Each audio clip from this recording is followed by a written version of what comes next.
All right. Hi, everybody. I'm here with Lady G-Men basketball standout Jenna Smith. Jenna, can I get some of your thoughts on the season so far? So going into the season, it was a roller coaster of wins and losses. I wouldn't say it was a bad start to the season, but I also wouldn't say it was the start we wanted. But I think now that we have a win streak going, I think it's going to carry on to next week, our competitive week against Liberty, Champion, and Western Reserve Academy. So. And if you look up in Jag Fieldhouse on the wall, there's a banner. It has quite a few years that Coach Gilbert has under his belt, and teams that you've played on winning conference and district championships in the last few years. So is that like one of your big goals as a player and as a team, or is it are you more focused on the smaller goals right now? A little bit of both. I think that getting as much wins as possible this season is crucial going into the tournaments, but also winning the MVAC, the championship, would be amazing. And coming off of the regional appearance last year, I think that would also be great. But I have no doubt that we'll get through sectionals and districts this year. All right, and how is your mindset as a team and like the energy, your mindset as a player and the energy as a team changed from that rough start you had to picking up with this big win streak now? Just getting comfortable with each other. I think that was the biggest thing. Playing without Grace is also a big role to fill, but I think we did a pretty good overall job of doing that. Our role players are doing amazing this year with throwing that role all together. So, yeah, I'm just really proud of this team. All right, everybody, you guys heard it here first. We had senior Lady G-Men basketball standout Jenna Smith with us today. Thank you, Jenna, for stopping by to chat, and good luck to you and the rest of the team in your season. Thank you.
Welcome back, everybody. As little technical difficulties here with the volume, but we're gonna have another stream tonight. We're gonna have the Labrae Vikings, our neighbors to the due east of us in Garrettsville, over in Labrae Vikings from Leavittsburg, Ohio, and we're gonna have Vince Jukic for the G-men jumping, and David Blackman too for the Vikings, and the G-men win the tip, and Preston Gideon right off the rip, 3-ball. So Gideon, I don't know if he's got contacts or if he's playing without any visual assistance here, as he's going to get a 3-ball and a steal right off the rip. That's a miss there, though. And then Grandizio gets it over to Gideon, who swings it over to Hill. He's going to look and get Grandizio again. So we're going to have Leo Grandizio, the point guard here for the G-men number 2. Gideon right there, who you saw hit the 3-ball earlier. Vince Jukic, number 42, the sophomore. Aiden Hill, number 4, like I said, and Jackson Summer, number 12 for the G-men. We saw Jackson Summer in that win a couple days ago here in Jag Fieldhouse against Ravenna, score 16 in the first half. And a couple of missed layups here by the Vikings, and they're going to retain possession here. So we're going to have number 14, David Blackman, number 15, Jay McGarry, number 12, Owen Boone, number 22, Dylan Simpson. Looks like it's going to be McGarry with the missed 3-ball and the rebound right to Grandizio. And number 20 is going to be Keith Smith for the Vikings here. So Vikings, big basketball school. If you remember a few years ago in 2017, the Vikings varsity team was ranked number 1 in the state. And the G-men found their way into their district as Vince Jukic able to get that over to Grandizio. It's a little bit of sloppy play here for the G-men. They haven't had any turnovers. They've been quick to shoot here. Aiden Hill's going to take one too many there. A little upset with the call, but I think that's the right one there. Because we already got the coach from the Vikings over there yelling. Looks like it's going to be Jeff Kaiser. We have a lot of Kaisers here. Head coach Chad Kaiser for the varsity team, and Brian Kaiser, the assistant, and Jeff Kaiser, the JV coach. So ball going out of bounds, and it's going to stay the way of the Vikings here. So again, a few weeks ago, I think about a month ago, over in Labrae town, Viking land, these two teams faced off, doubleheader, and I know the varsity got their G-men varsity team got their breakfast handed to them. I remember that game. Grandizio able to get the pump fake. He's going. He wants to score. And then a good little block there by McGarry up to Keith Smith, and for the easy lay-in there.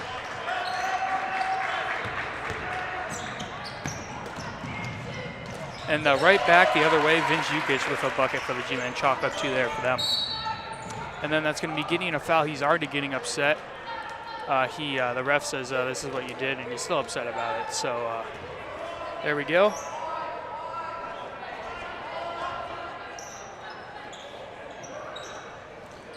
Vikings able to inbound it here. But I think the JV game really went down to the wire as a real barn burner. But I think, if I remember correctly, that's going to be Dylan Simpson, chalk up 2 there for the Vikings. Gideon dribbling, weaving through here. Gets it over to Summer.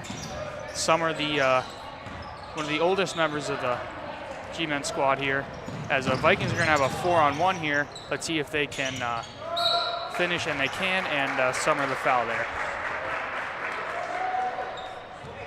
So G-men up 5-4, a little bit of a quick start. Not a ton of points scored right now, but a lot of back and forth action here by both teams. Yeah, the G-men JV squad was able to come out with a win about a month ago over there in Viking land, as David Blackman is able to bank that one home, and Coach Hill for the G-men needs a timeout. A little upset with how his team's playing right now. He thinks they can bring more energy. So we'll be back after this message.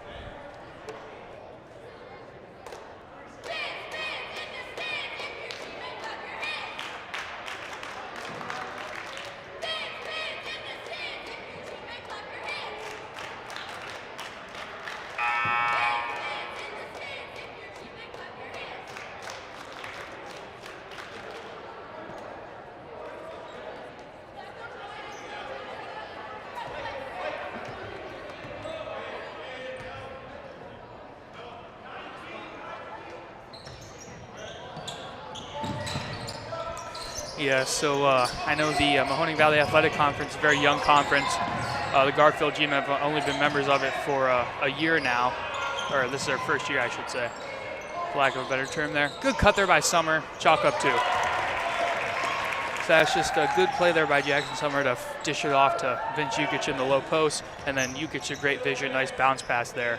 So good defense there by the G-men. They're able to force a turnover. Preston Gideon wants the 3-ball again. He's going to pull up and splash that.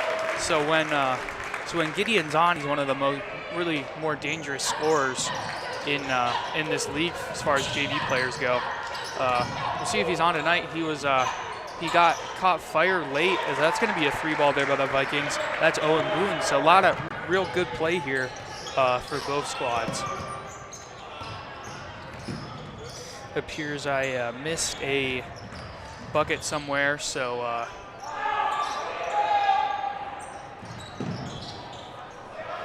Aiden Hill, I don't know if he needed to do that, but he saves it right into the hands of the Vikings. And another 2 there for Owen Boone.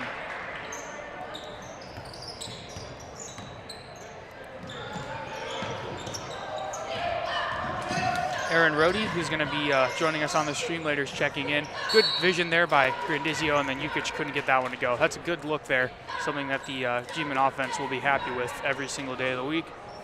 Yeah, so I think a little bit of a rivalry is formed with between these G-men and Vikings in the Mahoning Valley Athletic Conference. Of course, in the Scarlet division of it. In the other side, the gray division, if you pans over, and Jukic is going to hit that one.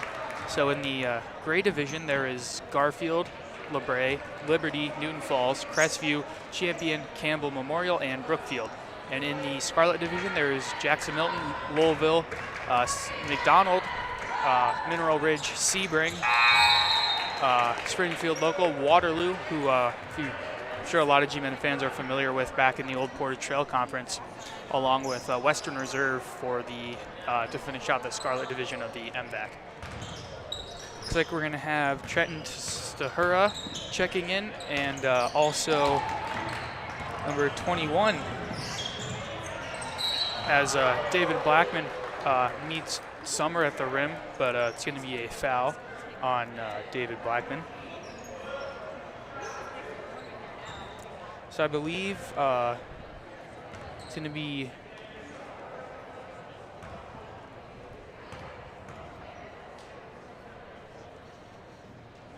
Summer hits that one.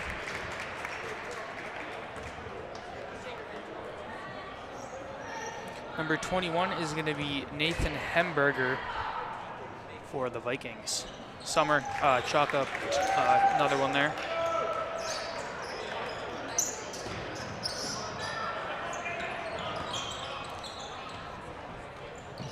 Trenton Stahura, that's an easy bucket there. Yeah, I didn't even really have to go to that one, just able to let it fall to him and get the two. Summer able to get it over to Grandizio after the trap, so it's something it looks like the Vikings are going to like to do is trap in the corners. Good cut there by Hill, not able to finish though. It's a good look that I'm sure the G-Men coaches Coach Hill's happy with every day of the week, getting layups off a nice curl like that. It looks like we're going to have the G-Men into that 2-3 zone look. Stahura, the good pass down low, and then Blackman gets it and pushes off Hill. So I don't know about that one, but chalk up 2 there for David Blackman, and that's going to give the Vikings the lead back. So real back and forth game. That's probably going to be most of the game tonight is really back and forth. Little sloppy play here. Blackman not able to get it, and then forces a jump ball or a foul. So I guess it's going to be a foul on Summer there, his second of the night.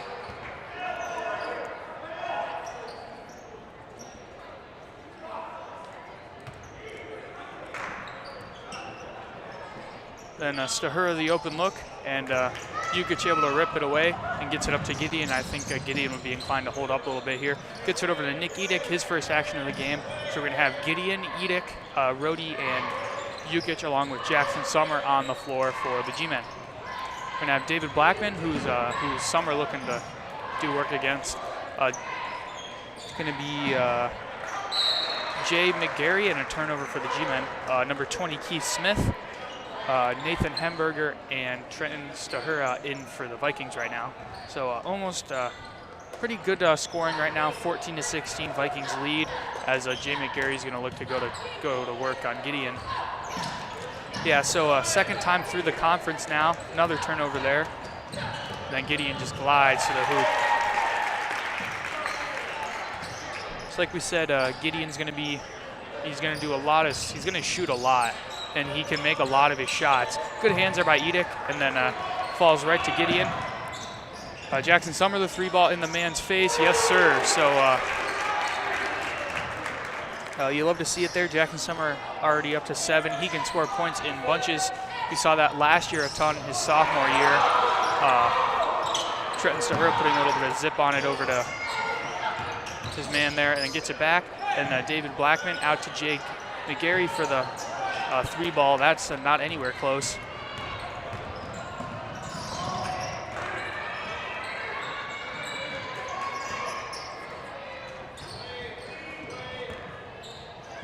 Let's see if Preston Gideon can make it 3 and 3 balls in the quarter. He cannot, and Vikings down 2 now. Nice turn of events there for the G-Men. David Blackman thinks better of a 3-ball, gets it over to Keith Smith, and Keith Smith the 3-ball. So a lot of scoring here. Gideon looks pretty winded. I don't know if he's aware of the clock. Gets it over to Rhodey, gets it back to a cutting Gideon, gets it over to Jukic. Jukic a long 2 at the end, no good, and that's going to take us to the end of the quarter here. So good play by both teams, I would say. Keith Smith up to 5.25. David Blackman with 7, and Summer with 7. Gideon with 8 for the G-men. A big quarter for both teams. Let's see what they can do in the second, and we'll be back after this message. Hey, Shooter, you want to go golfing? Sure, boss. I'm driving.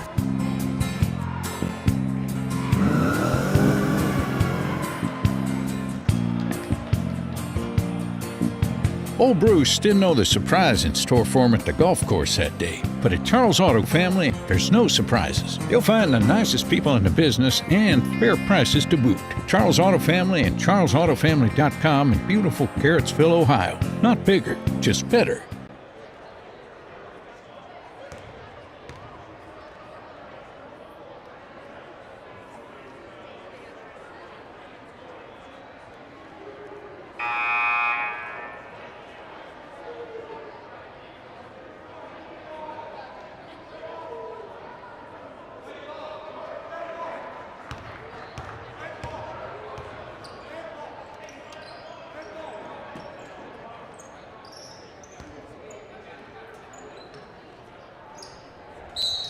So Summer and Gideon, Jackson Summer, Preston Gideon, who both put in good clips in the first quarter, they're going to have a seat. So a lot of that offensive firepower as Keith Smith wants the 3-ball right out of the rip, and it falls to Kid Rock. Kid Rock, number 0 there for the G-men.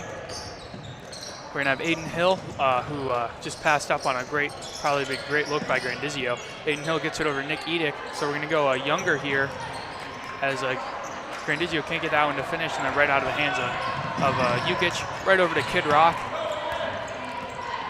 Again, his real name is Cade, but we call him Kid over here. I'm sure many people, fans of music, are very familiar with Kid Rock.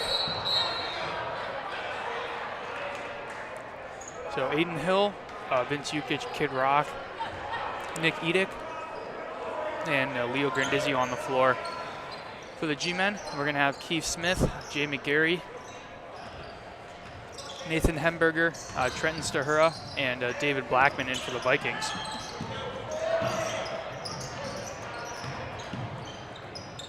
So McGarry, who's has not hesitated to shoot, another one that he bricks, and G-men back in transition. Of course, a really high scoring, I'd say, a pretty high scoring first quarter, as Aiden Hill's going to get the 3-ball.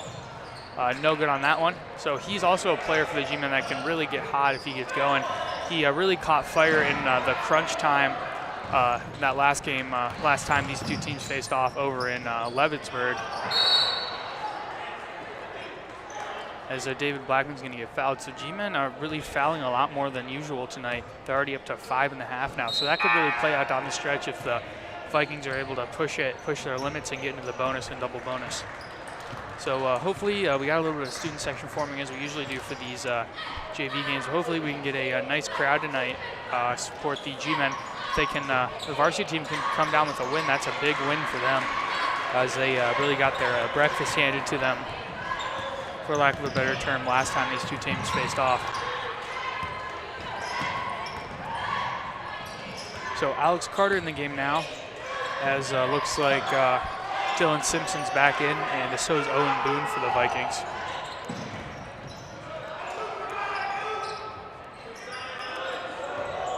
So Kid Rock sizing things up here, going to do a little hezzy move, get it over to Grandizio, and Summer's going to go back in. The G-men really need some more of that offensive firepower back in the game now. Their offense is really going a little stagnant, as Owen Boone's going to get the easy breakaway layup.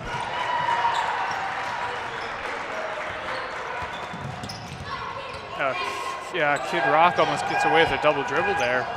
So Grandizio really getting smothered now. And it looked like it could have been a blocking foul, but Jukic falls to the ground. And he'll have to take a seat now, probably re-aggravated that injury there. So Kid Rock, Alex Carter, and Vince Jukic are out, and we're going to have Summer, Rhodey, and Gideon checking back in. Looks like about this, pretty much the starting lineup here, give or take Vince Jukic for the G-men. So Keith Smith putting on a shooting display here. He's up to 11 now for the Vikings as their lead has swelled to 9 now. Summer able to blow by his man, then gets met at the rim by Hemberger.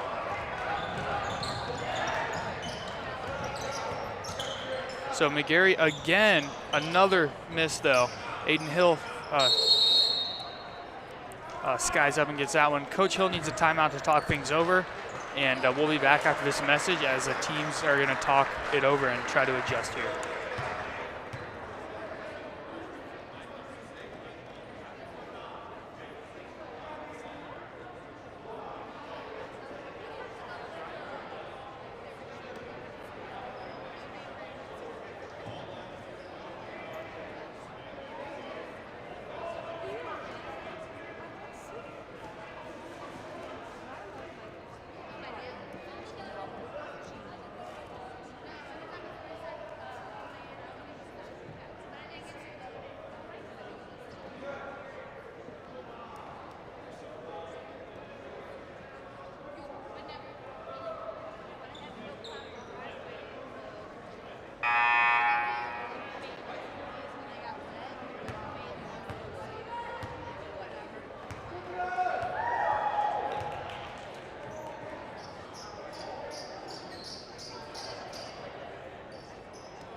So I hope all of you, thanks for tuning in, all of those at home. I hope you had a second to maybe catch the morning show this morning or watch the interview pregame. I had got the opportunity to sit down with Lady G-Men basketball star Jenna Smith and discuss the season so far. She had some good words, and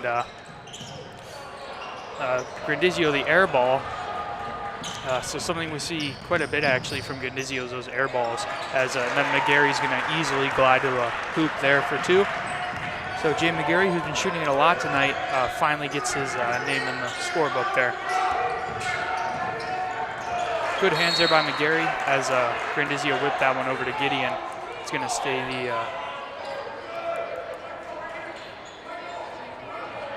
the way of the G-men here. Yeah, I hope all you guys were able to watch the interview. Of course, any of you at home, have any students at JAG or know any athletes at JAG that want to get interviewed, feel free. As Hill's gonna, can't hit that one.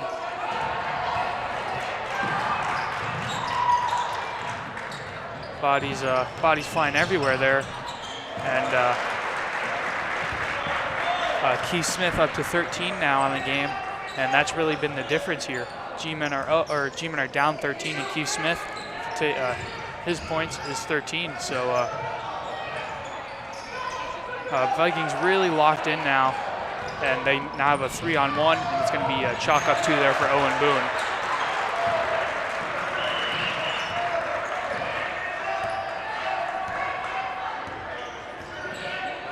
Don't really know what to say here except for G-men really need to get things going, try to cut in that lead before halftime and make a run in the second half.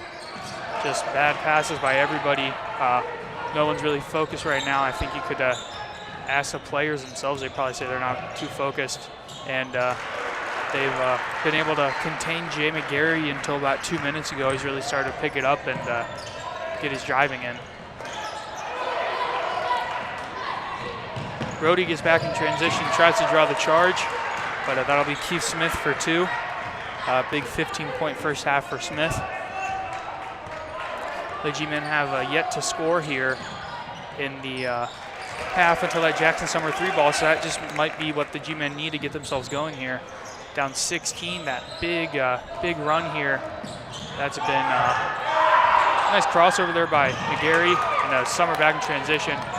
He's going to go right at Boone and a chalk up 2 there.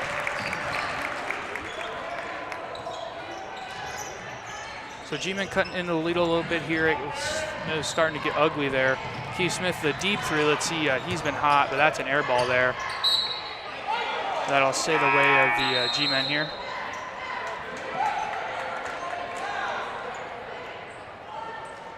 Looks like it'll be Gideon, Edick, Gideon, Edick, Summer, Rhodey, and Jukic on the floor for the G-men now. We're going to have Boone,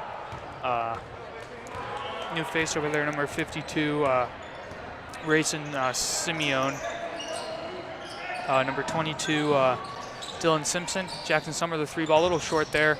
Shot he normally would make.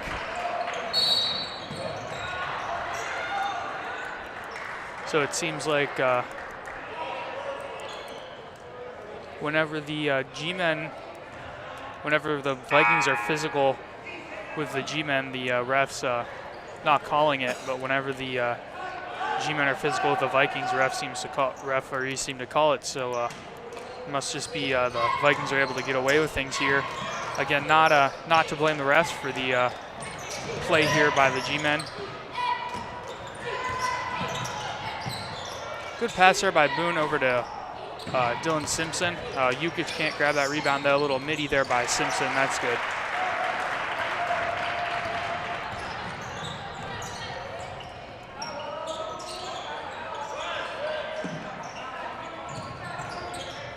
Gideon, the really tough mid-range shot there. I don't think that's the look Coach Hill exactly wants. Then Gideon hustling back to get the steal in transition here.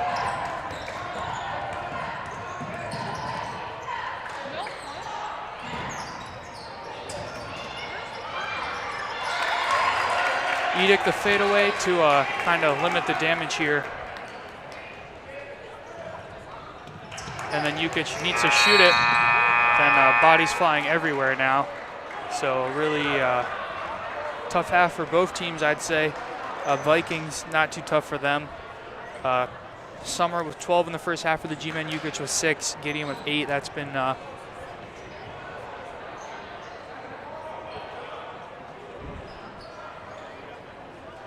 been their scoring, I believe. Keith Smith with that big 15-point first half, and then Blackman chipping in with 7. So we'll be back after this break. Let's see if the G-men can change their fortunes here. We'll be back.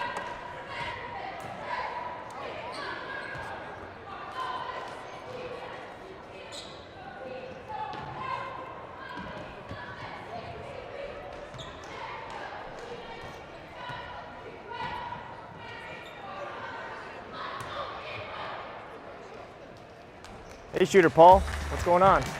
Just washing the boss's bike here. Sweet bike. Does he ever let you ride that thing? I can ride it. Bet you can't jump that van over there. Come on, Shooter, you got this.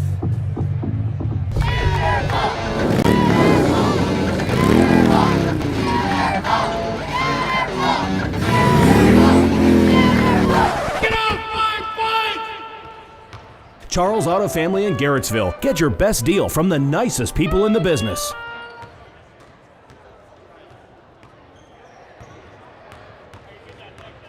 All right, hi everybody. I'm here with Lady G-Men basketball standout Jenna Smith. Jenna, can I get some of your thoughts on the season so far? So going into the season, it was a roller coaster of wins and losses. I wouldn't say it was a bad start to the season, but I also wouldn't say it was the start we wanted. But I think now that we have a win streak going, I think it's going to carry on to next week, our competitive week against Liberty, Champion, and Western Reserve Academy. So. And if you look up in Jag Fieldhouse on the wall, there's a banner. It has quite a few years that Coach Gilbert has under his belt, and teams that you've played on winning conference and district championships in the last few years. So is that like one of your big goals as a player and as a team, or is it are you more focused on the smaller goals right now? A little bit of both. I think that getting as much wins as possible this season is crucial going into the tournaments, but also winning the MVAC, the championship, would be amazing. And coming off of the regional appearance last year, I think that would also be great. But I have no doubt that we'll get through sectionals and districts this year. All right, and how is your mindset as a team and like the energy, your mindset as a player and the energy as a team changed from that rough start you had to picking up with this big win streak now? Just getting comfortable with each other. I think that was the biggest thing. Playing without Grace is also a big role to fill, but I think we did a pretty good overall job of doing that. Our role players are doing amazing this year with throwing that role all together. So, yeah, I'm just really proud of this team. All right, everybody, you guys heard it here first. We had senior Lady G-Men basketball standout Jenna Smith with us today. Thank you, Jenna, for stopping by to chat, and good luck to you and the rest of the team in your season. Thank you.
All right, everybody. Thanks for tuning in tonight.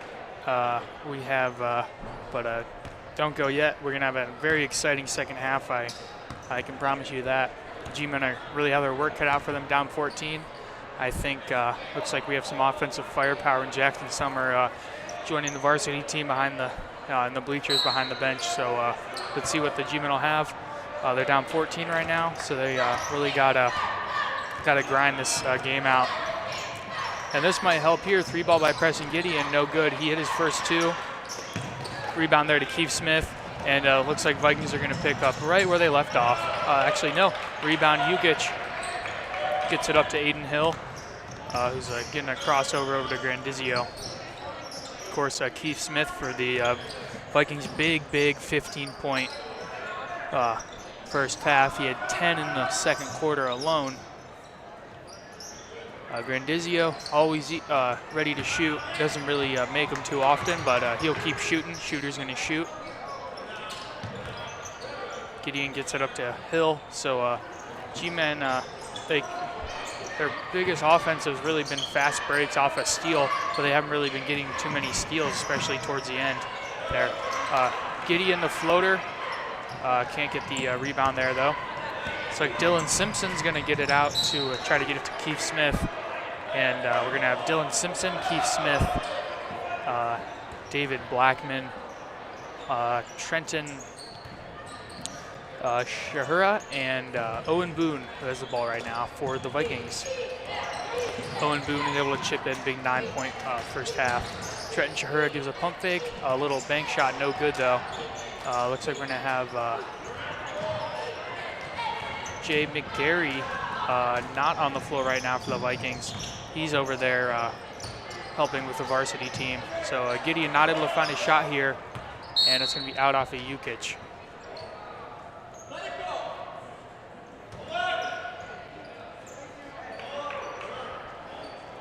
Can hear Preston Gideon's dad yelling at him, "Let it go there." Good tip from his father there, not to let the little things bother him too much. Owen Boone's going to pick it up and flip it right up to Grandizio, who flips it right to David Blackman, and over to Shahura. Easy little midi there.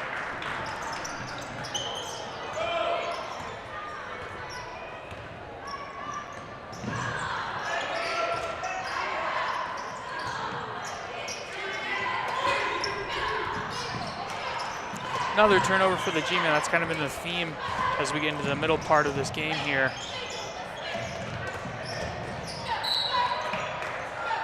Then referees very quick to call fouls on the G-men. We've seen that a lot here tonight. They'll get right over there and call the foul if they think there is one.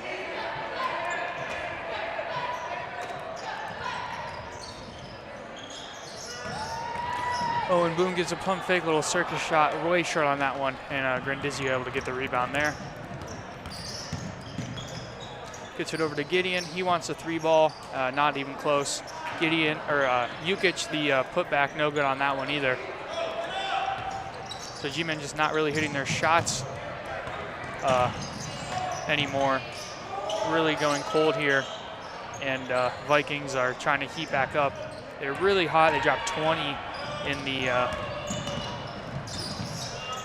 that's a good play in there by Gideon, although unfortunately an air ball there by Hill.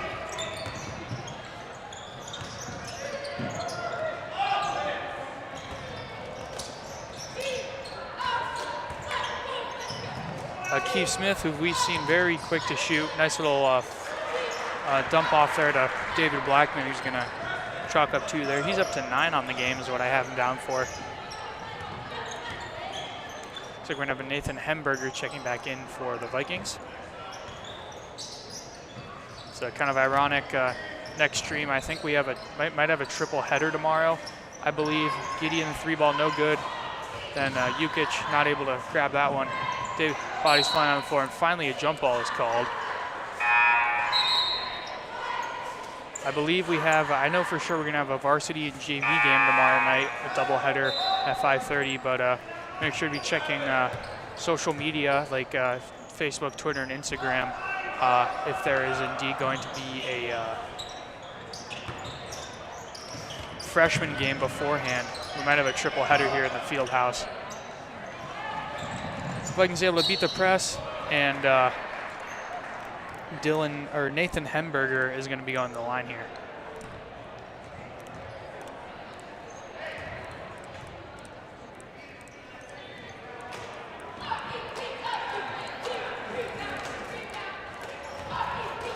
Cheerleaders trying to get into it, see if they can reel in the student section here and have them get going. But yes, great to see some energy from the nice student section we have here.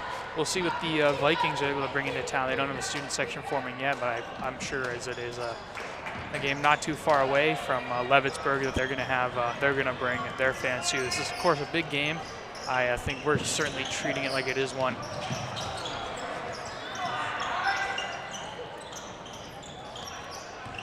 Vikings is trying to slow things down here.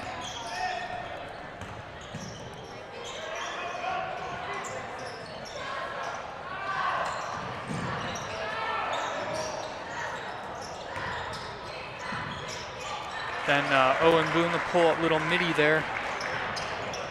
He's up to 11, so we have a few Vikings in double digits now, or nearing that. We have David Blackman, who needs one more point to be in double digits. And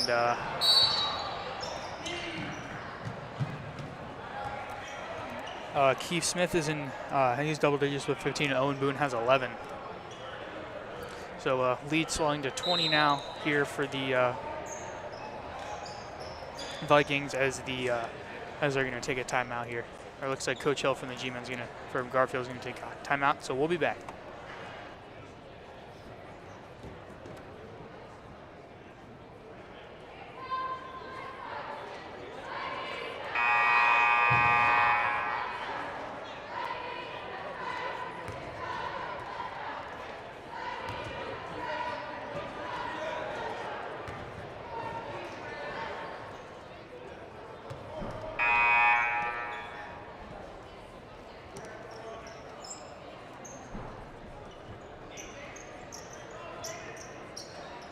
Welcome back, everybody. We are currently in the Jag Field House in the Uptown Arena District of beautiful Garrettsville, Ohio, here on this bit of a chilly Friday evening of basketball here for the boys.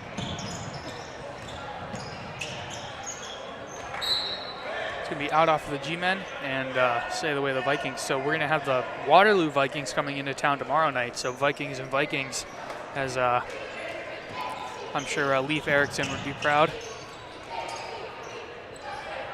Owen Boone, the three ball way short. Then Nathan Hemberger, the easy putback. So I have that as a Hemberger's first 2 points of the evening. We've seen him really getting in the game a lot, especially on the defensive end. But just now getting into the scorer's book. So Preston Gideon now just trying to shoot whatever he can. Vikings going to have another fast break, and Owen Boone's going to wisely back it out there. Then Keith Smith, the deep three. No good on that one, though.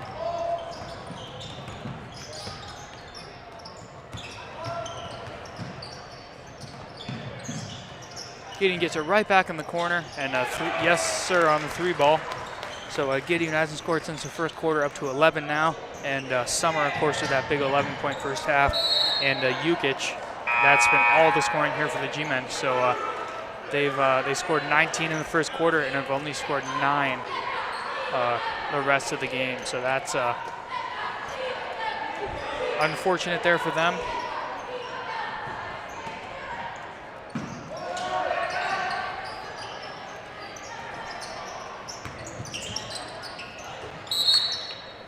Aaron Rohde over there. Shout out to Aaron putting in the work there. Not able to get the turnover, but still still making his presence felt.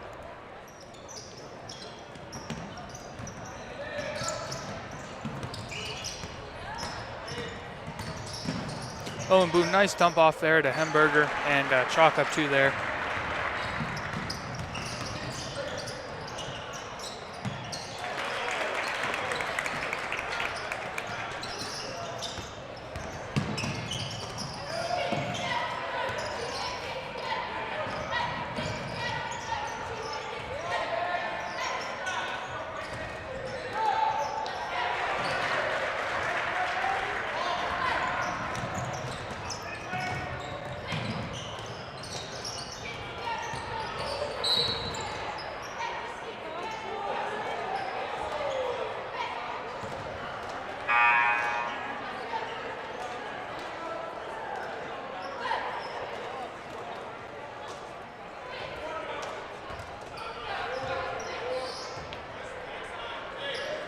So we're nearing the beginning of the fourth quarter here. Kid Rock gonna get that one, get it over to Gideon.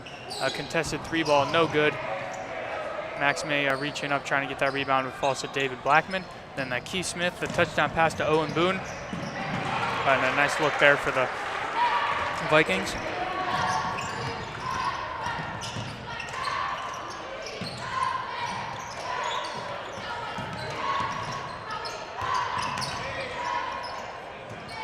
Max May, the 3-ball, a little short there.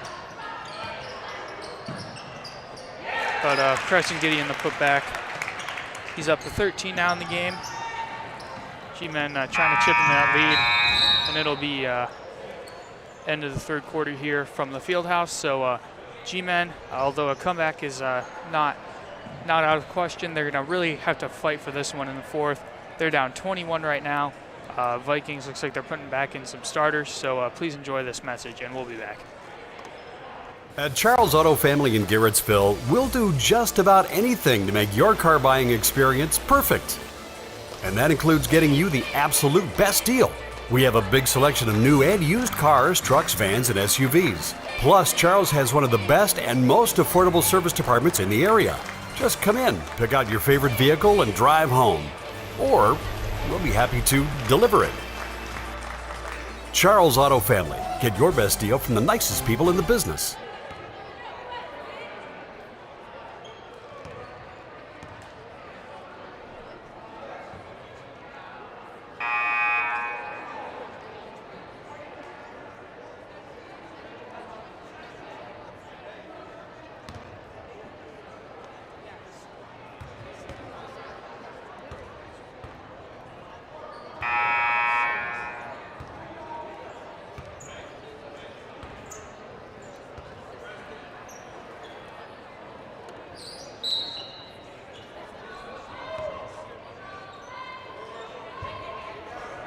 All right, please welcome Landon Gideon back to the stream here, taking a little bit of a break for tonight, but he's back in action, and I hope he'll stay with us for the varsity game, so he'll be running the clock now, so blame him for any malfunctions.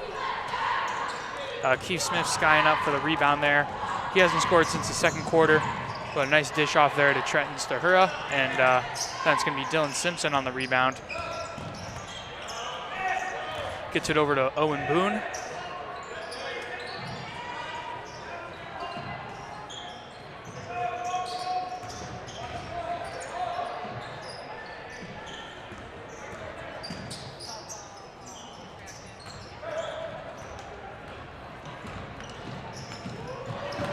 Nice dime there by Gideon. Really whipped that one in there. So lead a little less now for the Vikings.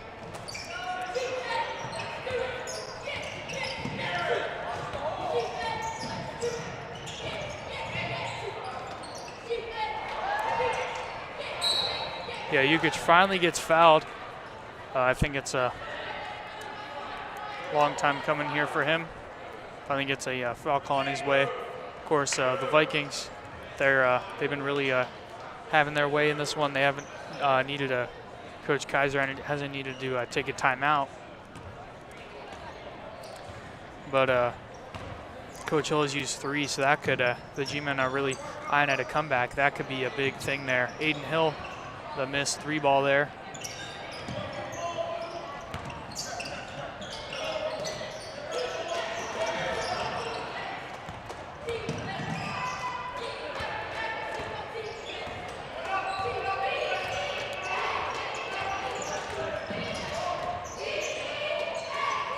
So G-men needed points, and they needed them yesterday.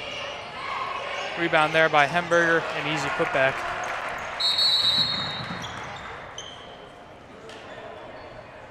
Finally, the Vikings take a timeout with their lead up to 21 now, so we'll be back.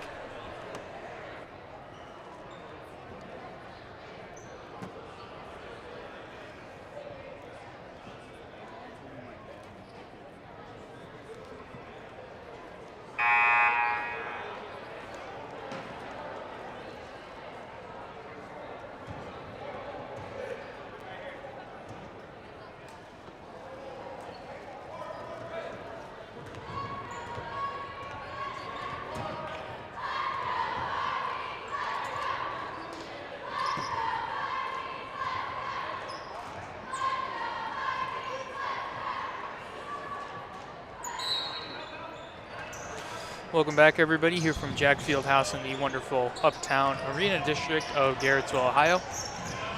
Friday night action. Preston Gideon, another turnover by him there. Owen Boone to the lane, and then Gideon, the rebound, gets it knocked out of bounds, and it'll stay the way of the G-men here. So I'll have to confirm with or ask my sources here about Gideon not wearing the rec specs. Landon, do you have any input on Gideon not wearing the glasses tonight? Why isn't Preston wearing the glasses? He got contacts. So Gideon with the contacts tonight, first game for him. Nice little 13 piece for him, but I think he's more worried about the score right now. Gideon's actually out of bounds there. Good sportsmanship there that he shows to Smith after Smith ended up on the floor. And some of the other players for the G-men getting in the game now. We're going to have the 5 of Kid Rock, Leo Grandizio, Max May, Alex Carter, and Nick Edick. Going to have Boone, Hemberger, Stahura, who's sprinting back here.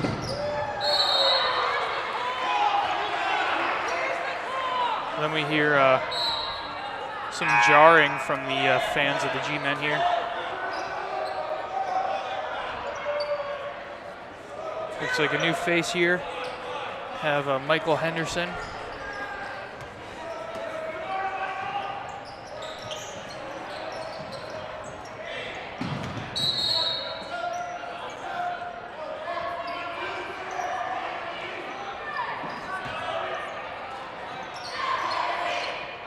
A little bit of confusion there between the two officials on which way to call it.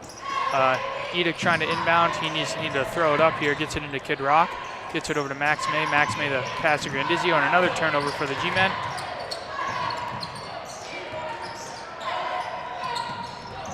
Then they're able to get it to Smith in the middle.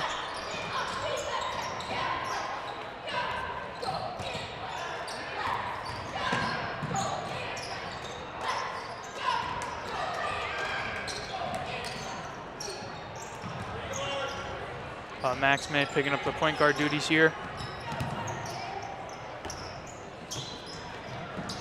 Good dish there by Grandizio right to Edick. Easy 2 for him.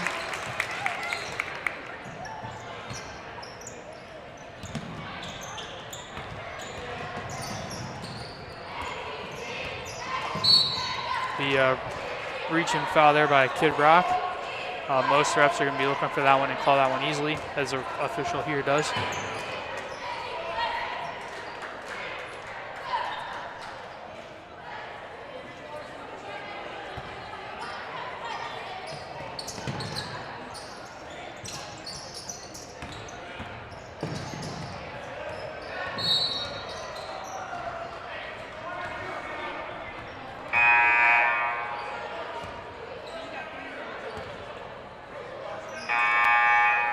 Looks like some of the starters checking back in here for the G-men. We're going to have Gideon, Kid Rock, Nick Edick, Aiden Hill, and Alex Carter for the G-men. We're going to have Zane Householder. Ball right now for the Vikings. Gives a little jab step there. Stahura.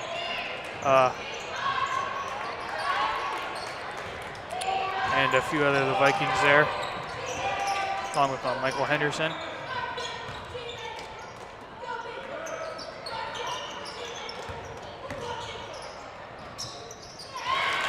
Gideon, the nice little floater there, up to 15 now in the game for him.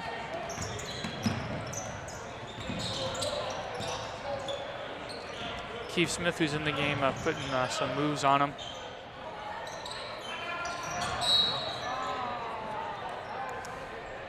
And coach from the Vikings forced to take a timeout. Must be worried about a comeback attempt here by the G-men. So we'll be back after this timeout.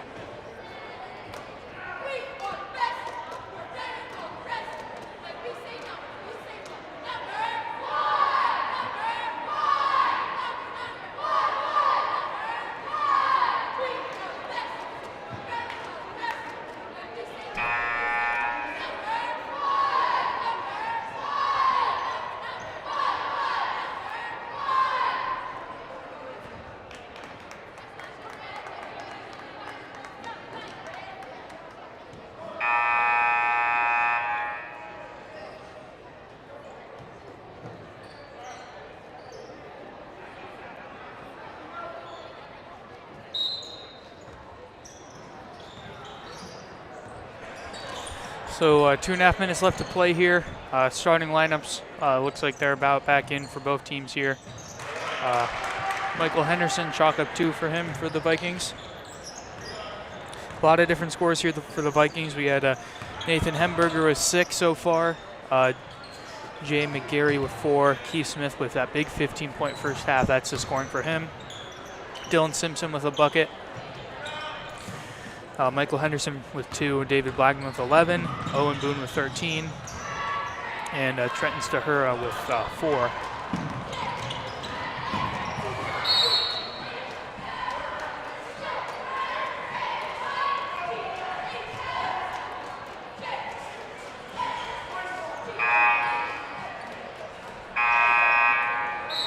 It's like Kid Rock and Max May checking back in for the G-men.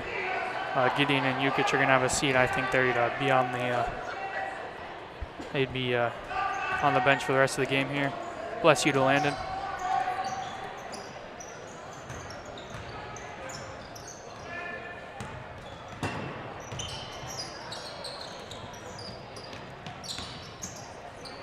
Nice pass there by Carter over to Aiden Hill. Step back 3 ball, not close there. Max May gets a rebound. Fadeaway jump shot, almost there by May. That would have been a nice play for his personal highlight reel.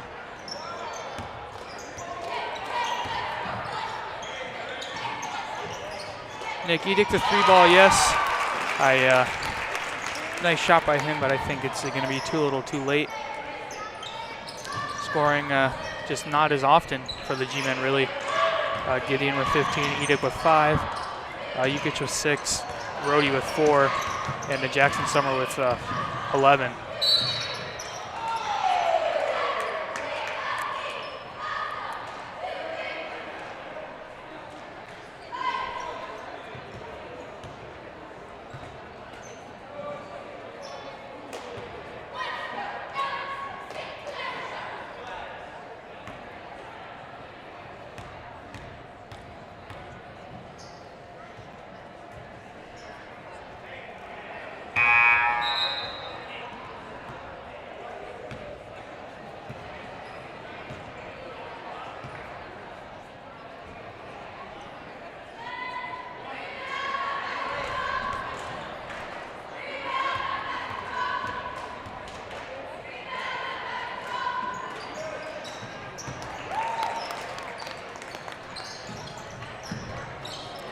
So a 15-point advantage here for the Vikings. I think it's all over but the shouting, really.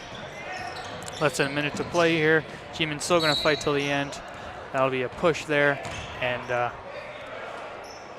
Vikings nearing the single bonus here. 16 fouls and a half for the G-men so far.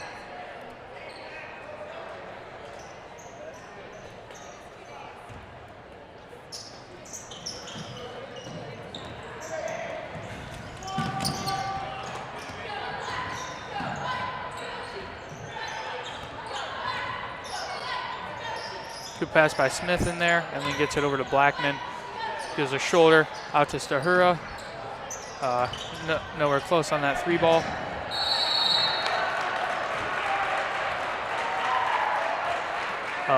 Everyone from the Vikings land loves the hustle there by Rayson Simeone.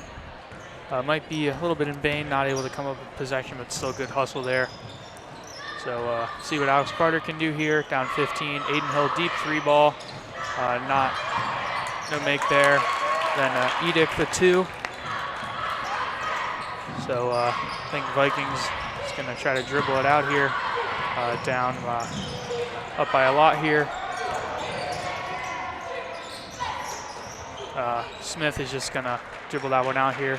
So I think the score doesn't always tell the story of the game, but I think it really did here tonight. 13-point win by the Vikings. Big win for them.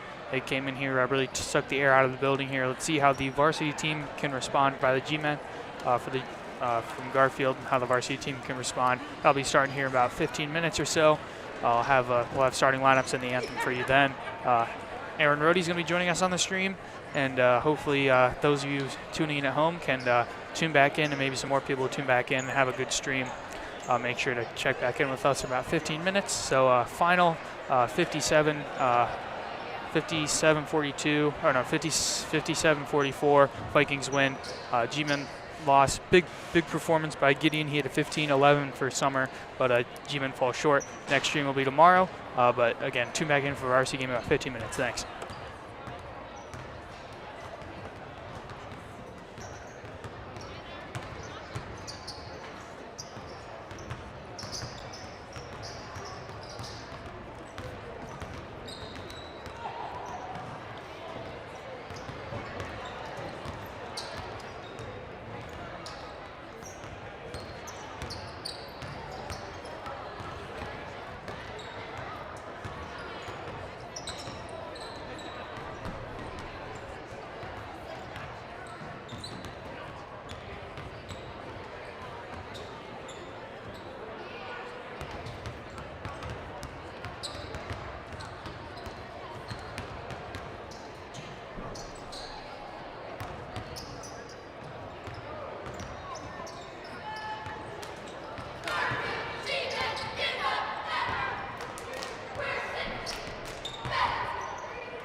administration of Garfield High School, we'd like to welcome you to tonight's contest featuring the Labrae Vikings and your Garfield G-Men. In order to make tonight's contest as enjoyable as possible, please represent your school in a positive and respectful manner. Follow the rules, speak and act responsibly, show courtesy and respect for your fellow fans, officials, coaches, and your team and opponents. Let's make tonight's contest great by remembering to respect the game.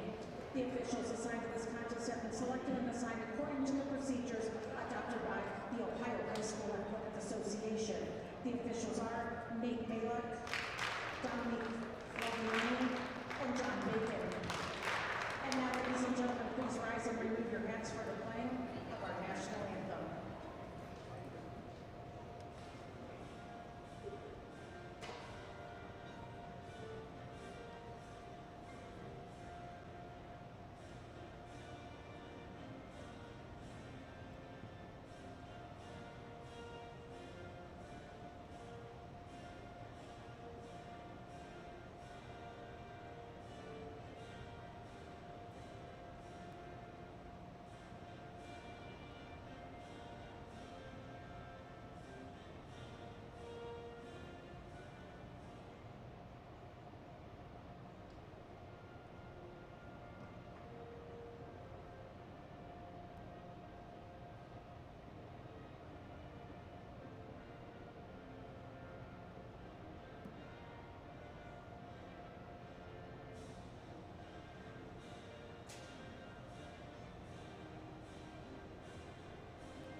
All right, everybody tuning in at home, it is game time, and a big game. Cannot stress enough how big of a game this is. This is in the Mahoning Valley Athletic Conference Gray Division.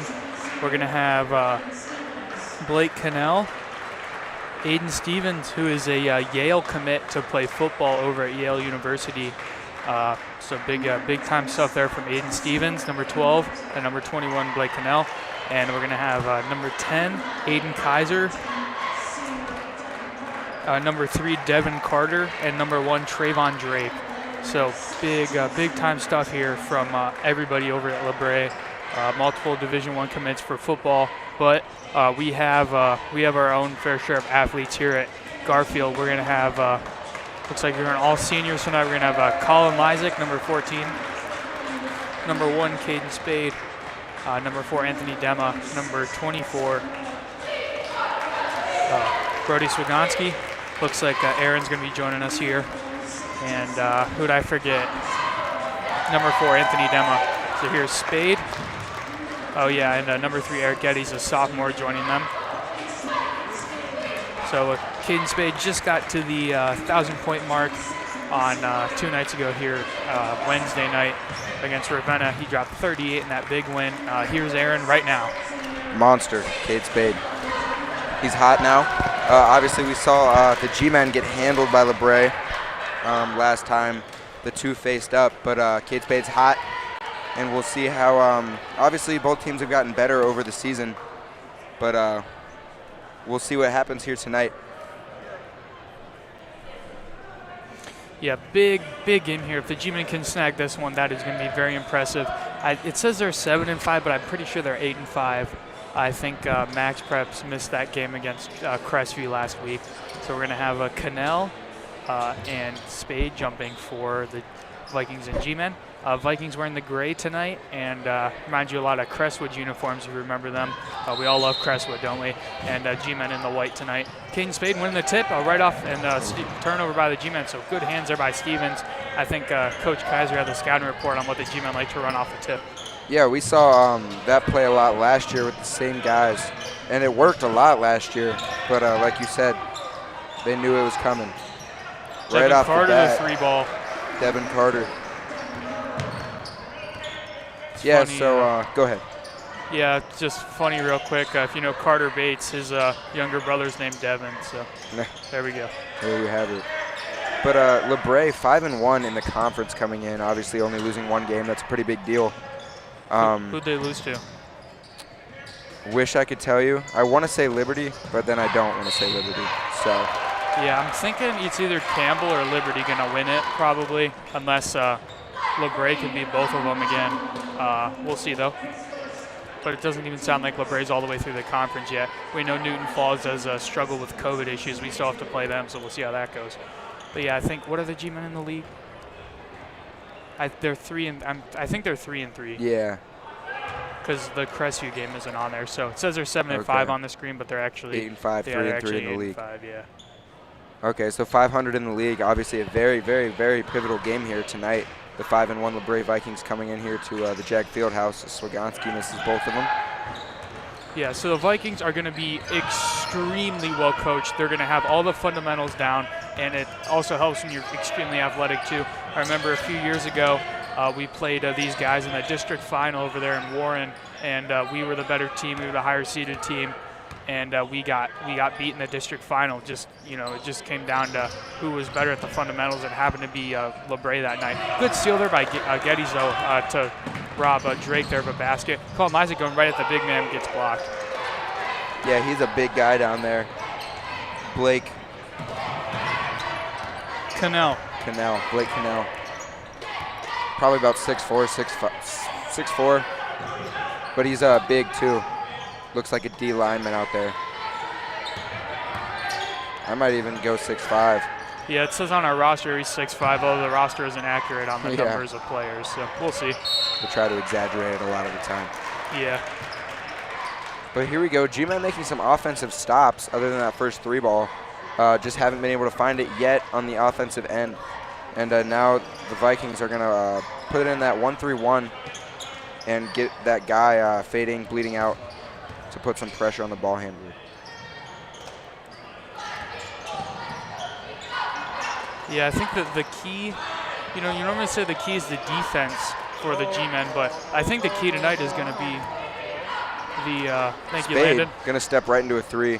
And good Colin board by Isaac getting Isaac. big. Can't finish, though. So that's going to be important. Like I was trying to say, you know, you say the key is going to be the defense a lot, but I think tonight it's going to be the offense. I think Labrae is going to be extremely focused on every single possession on defense, so we're going to see how the G-men are able to respond on their offensive end. Yeah, definitely. And all the way down to the JV, the Labrae defense is just known for being suffocating and good. As that one's off there by Aiden Stevens. Yeah, Aiden Stevens, like we said earlier, committed to Yale for their football program. Oh, wow. So I think Trayvon Drake is also going to a small D1 school for football, and I think Devin Carter is too, if I'm not mistaken. So that was here we go, early. That's going to be important. The G-men are going to have to hit those shots if they want to have a fighting chance in this game. Like you said, yeah, going to have to hit those shots because they're finding the looks. Once those start to fall, that would be obviously pretty great. Them are going to really hesitate and end up not shooting it. Caden Spade will shoot it, though. Yeah, we'll see if he does. Him. He thinks better of it over Drake, though. So a lot of open looks from 3. G-men, maybe some tired legs. A little bit short so far here. Spade really willing to shoot and just off again. 0 points. 4 minutes in now. About 4 minutes in. And a charge by Swagonski. That's his game right there. It is. He gets one, it seems like every game, really. Sometimes more than one. So we're going to have Evan Jenick checking in here for the G-men. Earlier in the season, he was like the 8th guy, or the 3rd guy off the bench, 8th man, but he's now really hopped into that 6-man role. And then we're probably going to see Grandizio and or Bates pretty soon here. Yeah, and then Summer gets some good minutes. Not many minutes, but efficient minutes. With that lineup on the floor. Swagonski gets him with a nice pass fake. We'll find Geddes open in the corner, but swallowing defense there by the Vikings. Demo's going to try to block the shot, but it won't go. That'll be Devin Carter. So he's got all 5 now for the Vikings. Spade going to drive baseline, get huge, and he'll be heading to the line now. That'll be a push on Caleb Simmons, I believe. Yeah, Caleb Simmons checking in the game. So Labrae has 5 seniors. The G-men have 4. So that's really huge there. And look, I think, Labrae's probably just going to rotate through 7 guys. They're going to have, they're going to play Cannell, they're probably going to get him back in soon, the big man. So G-Men finally, halfway through the first quarter, finally able to get on the board. That'll be a foul shot there by Caden Spade. And Kayla Simmons, who just checked in, is going to check back out here. So I don't think the coach likes what he sees there. But we're going to have Jay McGarry, who is running the JV team, checking in here. So good varsity minutes by him. Yeah, and this Viking offense has been pretty good too. Open shot from the corner, just off for Jay McGarry. Yeah, Jay McGarry. Devin Carter quick to shoot. He wants it, and He got has it. 8. There He's we on. go. So it's going to be hard for the G-Men. Labrae has really many offensive weapons, all willing to shoot. I think it's kind of a big 3 with Devin Carter, Trayvon Drake, and Aiden Stevens. Good dime there by Spade, and then just Great hands. too nonchalant. The Vikings just are very quick on the ball defense, or off the ball defense, I should say. Getty's a quick pass up to Spade, chalk up 2. So Spade, all 4 points for the G-Men. Carter, all 8 points for the Vikings. Might be a matchup you want to look at tonight, scoring-wise. He'll think about it. And now So that one will just go. like we said, it's like they have a team of Caden Spades out there. They're all really catch and shoot guys. They got that good stance in the shooting pocket, ready to fire, and they will fire. If they miss them, they're going to keep firing, and if they make, they're going to fire even more. So guy in their face, doesn't matter. All of these players for the Vikings just ready to shoot. Right. And confidence is key, really. I mean, you see it, the pure shooting for him. It's getting a bucket so far. 11 now, up early, 11-4. As that'll be Aiden Kaiser, I believe, on the reach around foul. So early on, 4 fouls on the Vikings, barely even in to the second half of the first quarter here. So it looks like they might be in the bonus soon. As we see Trayvon Drake showing off those bunnies that he's got. Spade over.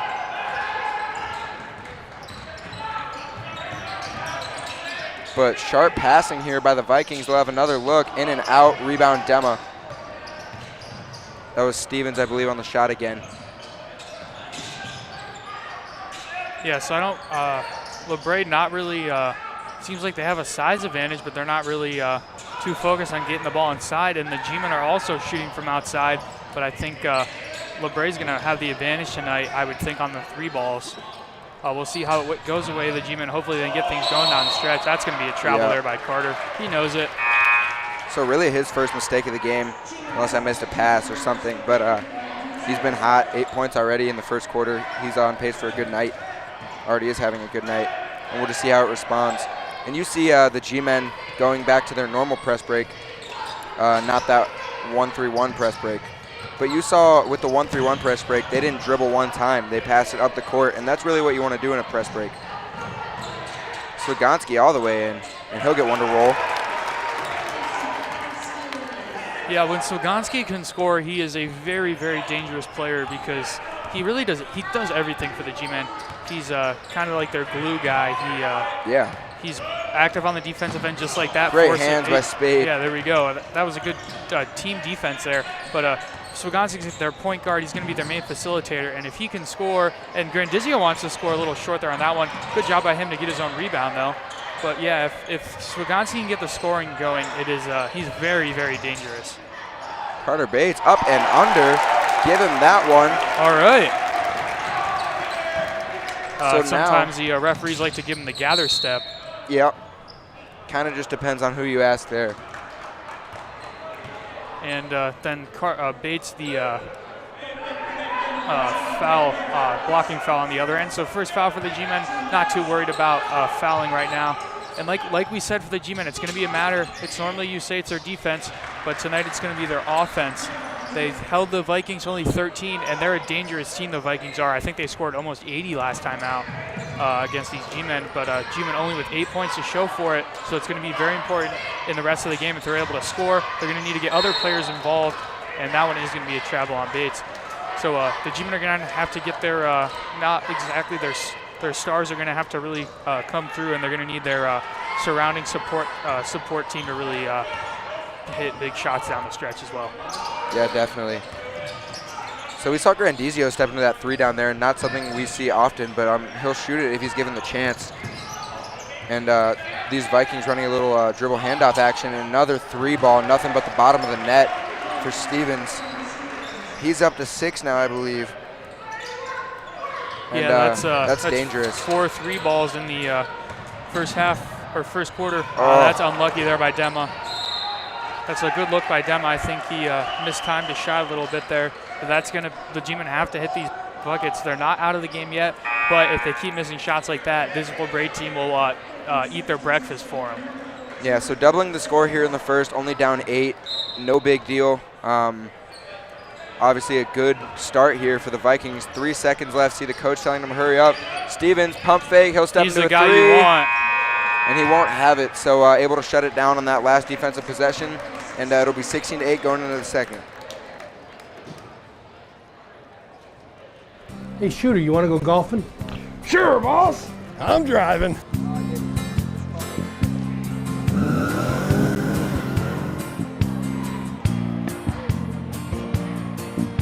Old Bruce didn't know the surprise in store for him at the golf course that day. But at Charles Auto Family, there's no surprises. You'll find the nicest people in the business and fair prices to boot. Charles Auto Family and charlesautofamily.com in beautiful Garrettsville, Ohio. Not bigger, just better.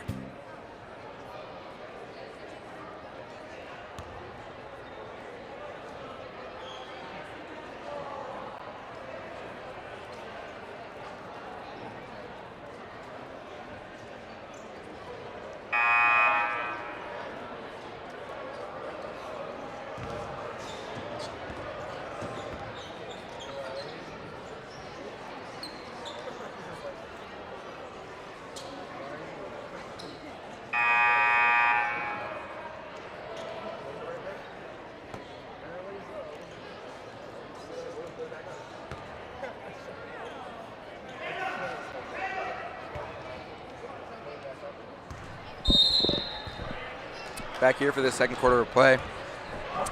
Good first quarter for both teams, more for Labrae. Obviously finding their success from around the 3-point arc. Maybe only 1 or 2 buckets that didn't come from there. A little ahead of Geddes, pass won't go. Yeah, the G-men just gonna have to, wow.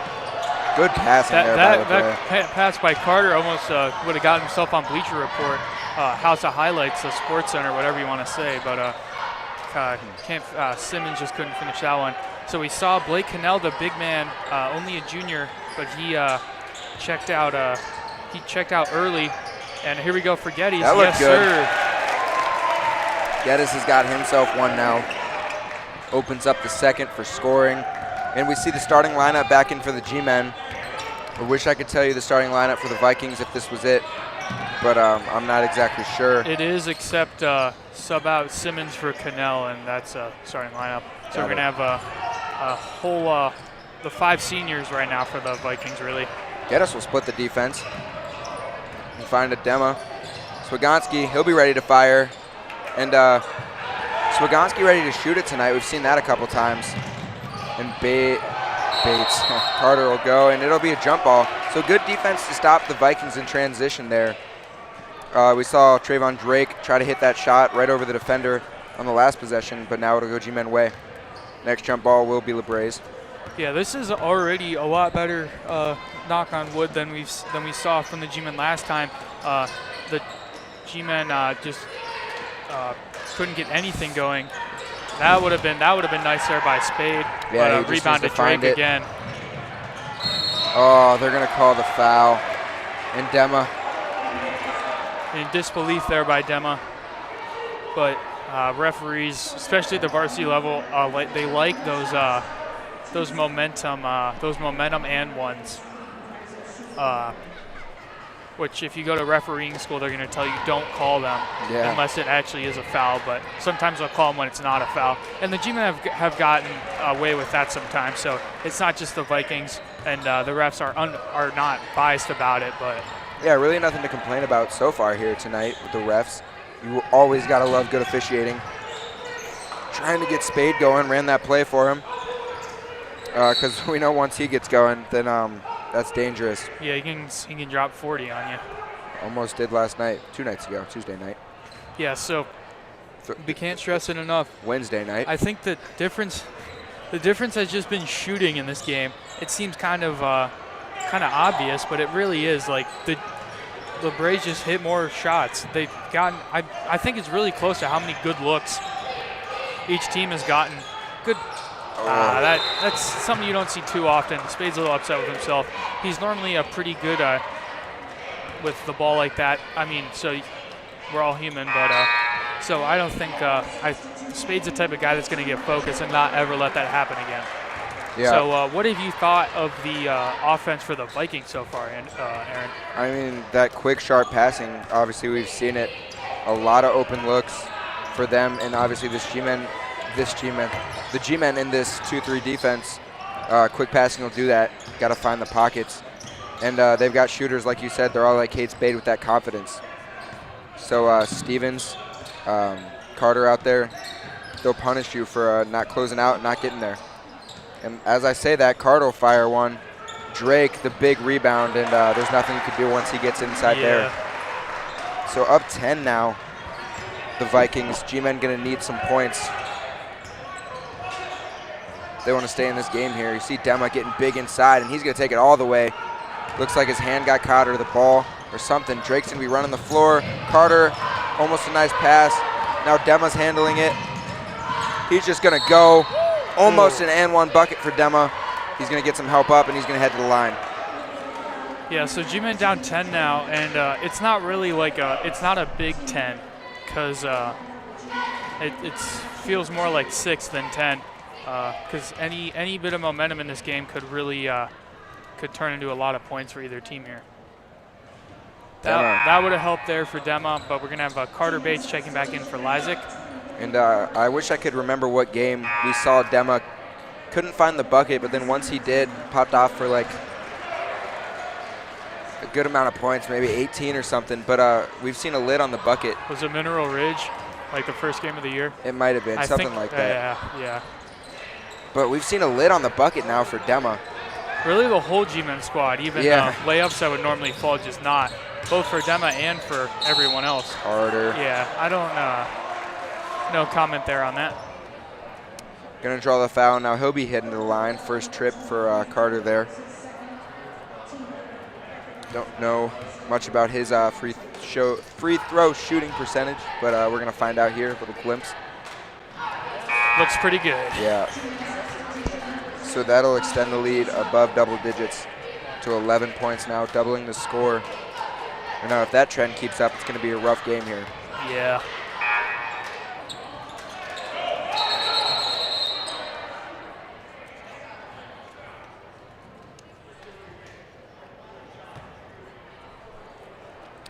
Little bit of confusion here on the court. Yeah, that, I don't know. Again, no comment. Looks like the ref over there by the M on the G-men logo in front of the G-men bench. I think he's out of the frame now. I think he was a ref the other night, and Carter does the same exact thing he did before. So. And the rebound falls to Dema, just like before. He's going to dribble right through pressure, and that'll be a foul. Looks like the Vikings coach mad. Yeah, but I mean, you can't really get mad because they're calling it both ways. Terribly both ways. I hate to say it. It's fine if it's both ways, I guess. Yeah. But it's bad. Consistency. Neither of those last two fouls were fouls. And the one before it wasn't a foul either. But hey, it'll happen as long as it's quote unquote unbiased. Right. So you looked and saw that play for Spade again, but they just locked it up. So Spade maybe going to have to try to get something going another way. They're really getting up on him. Yeah, so what's tough about this Viking defense, and it's always good, is you have to find holes in the zone like that, and that'll help. Rick Geddes, that's his second three. Their defenders are so good at playing team defense, and you've seen it tonight, but they are great on-the-ball defenders, too. That's the problem. Aiden Stevens, quick. He's got a good frame, quick, very long wingspan. Same thing with Trayvon Drake, and that's Devin Carter getting good big. Good pass there inside. Yeah, Devin Carter's up to 10 now. He almost has as much as a whole entire. He's been the difference. They're up by 10. Yeah. He's got 10. So, yeah, but the defenders, the individual defense is just great for the Vikings, and it comes together to make even greater team defense. Yeah, and the passing down there splits open that defense. We saw a great pass by McGarry inside to Carter, and Carter has been finishing. So just good offense there by the Vikings. You hear good defense, better offense a lot of times. So those crisp passes that I like to talk about really working out for the Vikings, it feels like. Yeah, the key to the G-men on offense is they're gonna have to beat guys off the dribble, and like I said, it's very difficult to do. They're either gonna have to make three-pointers in guys' face, which they don't like. The only one that can really do that is Spade consistently, or they're gonna have to beat guys off the dribble like that. Great take by there we go. Swagonski. Just look what we said. There we go. There we go. Beat guy off the dribble, get to the line. But that chewed a lot of clock. That was like a good 30 seconds or more of passing there by the G-men. I mean, it was a good offensive possession. They were able to get a look there. But yeah, this Labrae team's a good team. Defensively, offensively, all around. On defense, we've seen them really suffocating this G-men zone offense. And so, like you said, find the holes, attack, get to the line, just like Swagonski did. And he's up to 3 on the game, looking for his 4th. Just barely doesn't have it. So Geddes making up for 6 of the 7 points here in the second quarter for the G-men. And going to need some other scorers if they're going to stay right up in this game. Yeah, one thing you notice is we had Simmons and Cannell, both 6'5". Neither of them are in the game. They haven't been for a while now. It's kind of like the G-men. They don't have a true big man. And then is that Vinny? Yeah, Vinny's getting big down low, drawing the charge. Good to see some crowd reaction there. Love to see it, you know. Sorry for that comment, but I mean, hey, you gotta give credit where credit is due, I guess. Having a little bit of a problem. Technical difficulties with the pen. Trying to shake the ink to the bottom. All right, well, that one just off for Spade again. Gonna have to get back. We've seen that a couple times, the G-men get beat back. But it's been good adaptation to get back and stop those fast breaks. Stevens, I believe. Almost a great save there. By Kaiser, but it'll go right to the other team. Great dish. And Dema, he'll finally have himself one. So G-men are making it a game now. This game is going to be a grind. I don't think either team's going to score more than 60. I'd be surprised if either team got to 60, especially the G-men. They were only at 17 right now. We've seen them score that in a 4-minute span sometimes. Then McGarry wants to see a great pull shot up there by McGarry. Nice little midi there. But I think doing a little bit of the Golden State Warriors page out of their book, going small ball, and both teams. Neither team really has a true center. You could say Dema, but he can also do a little bit of ball handling. But just both teams with guys not too short, not too tall either. Great that are pass. just good at ball handling. I don't think a few good looks there for the G-men and just not able to handle it. Grandizio asking for a foul call. I think Dema, if you look back on that, would say he should have shot that. Yeah, it looks like he definitely had him up in the air. And these pump fakes and pass fakes, lots of fakes that have been working for the G-men. Way off for Drake, I believe. Yeah. That'll be G-men ball. Yeah, so this game, a good game. Again, G-men only down 9, but that is not that's not a big 9. That's like a 9 points that feels like 3 or 4 right now. Yeah. They can easily get that back here, and if they can get a 2-for-1 little opportunity here, I know there's no shot clock, but if they can get a couple of baskets towards this end of the first half, get some momentum into halftime, they can have a fighting shot at this one. So, going to be a lane violation on Dema or Summer down there.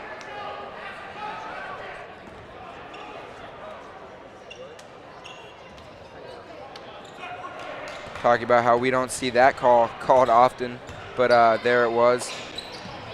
Sometimes wishy-washy on that 3-second call. Yeah.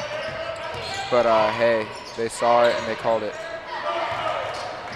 He's gonna find Spade running, and he's gonna have that one. That's easy there for Spade. G-men are gonna have to do a lot of that. I think if they can run. The thing is, I don't know if the G-men want to run with the Vikings. Yeah. They have some serious speed. Gonna call a foul on the floor when McGarry split the defense there. I mean, That's a foul. Especially at the varsity level, they're going to call that. But hey, no consequences for that foul, not in the bonus or anything. So 12 seconds left. McGarry will step into one. Seen him hit a few middies. So Swagonski trying to get things going right at the end here. Gets it to Spade. Deep 3 ball. That would have been struggling offense here for Cade Spade and his G-men and the G-men. You know, it could be any of their G-men any night. But hey, we'll be back. Multiple government men. Multiple government men here.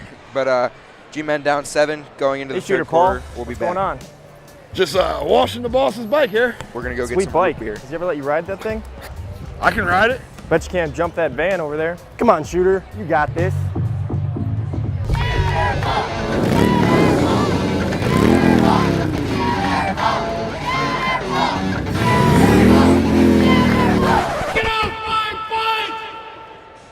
Charles Auto Family in Garrettsville. Get your best deal from the nicest people in the business.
All right. Hi, everybody. I'm here with Lady G-Men basketball standout Jenna Smith. Jenna, can I get some of your thoughts on the season so far? So going into the season, it was a roller coaster of wins and losses. I wouldn't say it was a bad start to the season, but I also wouldn't say it was the start we wanted.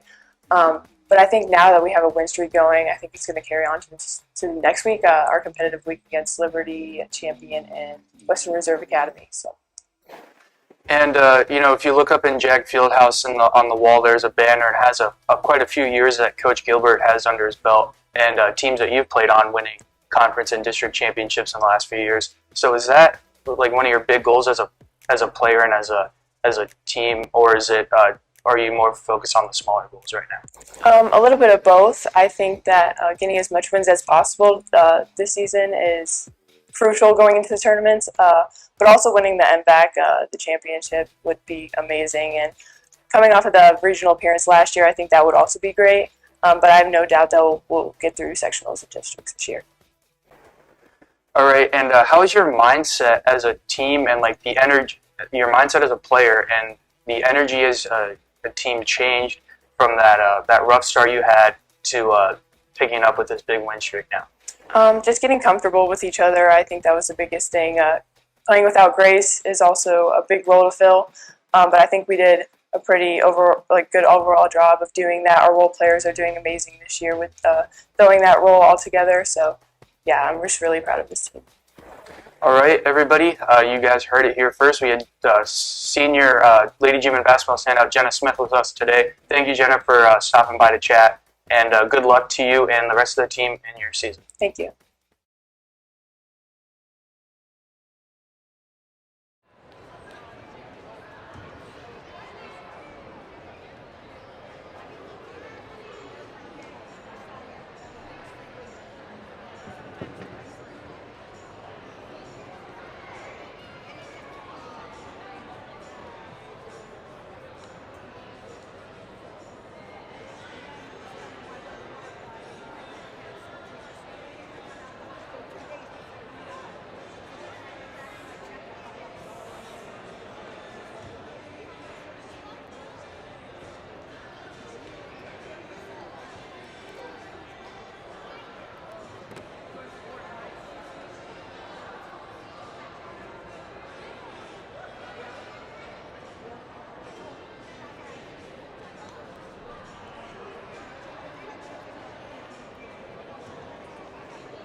All right, everybody, welcome back to Friday night boys basketball action. We got the Labrae Vikings who have a 26-19 lead at halftime. Pretty low scoring as opposed to what we've seen here in the past here at the field house. But that's the score nonetheless. And quick reminder, yearbooks are on sale now at jagyearbook.org. Order one today, and the proceeds fund the Double GTV program at GHS, so we can get things like a better camera, another camera, and we can still have these streams, and so we can have video editing software and whatnot. So we're going to have the Aaron coming back here in a few seconds for the crew as he gets his snack. Devin Carter, the quick 3-ball, yes. So he started the Devin Carter there, starting the second half like he started the first half with a 3-ball. I think the whole squad here has root beer. I know Landon's got his, I got mine. Haven't had a root beer in a while, so it's good to be back. I don't know how long I'll stay on the root beer trend, but Eric Getty's a 3-ball, and no. And then Anthony Dema gets double team blocked there. Aiden Stevens, a long pass up to Trayvon Drake, no. And Kaiser, who tried to dish it off to Devin Carter, no. Swagonski gets it. Dema over to Swagonski. He gives a pump fake, but does travel. So unlucky there. Not the best start here for the G-Men. They've had some good looks that they haven't been able to hit. But still only down 10, still within striking distance, so they can strike quickly. And we'll see how that goes. Aaron's going to be joining us here. Hallie's got her root beer. I got mine. Aaron's got his. Ready to go. And we're root beered up. Long line today at the G-Men Express, if that's what it's called. But, yeah, here we go. Second quarter of play, down by 10 for the G-Men. Haven't been able to score much, as that's a huge bucket by Caleb Simmons.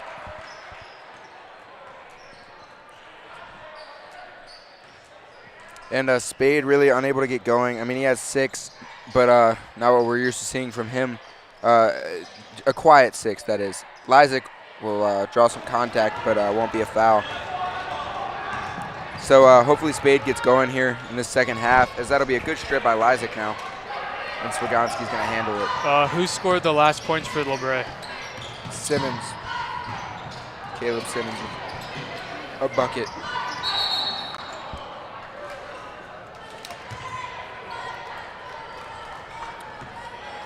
So a little bit of back and forth action here. But obviously Labrae working it out. 2 points in the second half so far.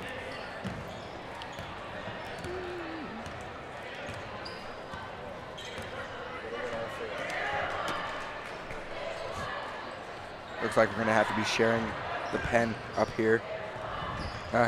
Sharing is caring. Sharing is caring. Lysak with another good steal, poke, whatever. Dema going to try to take it all the way. A little bit of a Euro step. So Dema couldn't really find it in the first half other than that one bucket he had, but finds it early on. Hopefully will be a trend for the G-Men, as Drake will handle the ball a little bit, and that'll be way over the head of Carter. Yeah, so Aiden Stevens, a little bit of football action. Long pass on that one. We'll be back after this timeout.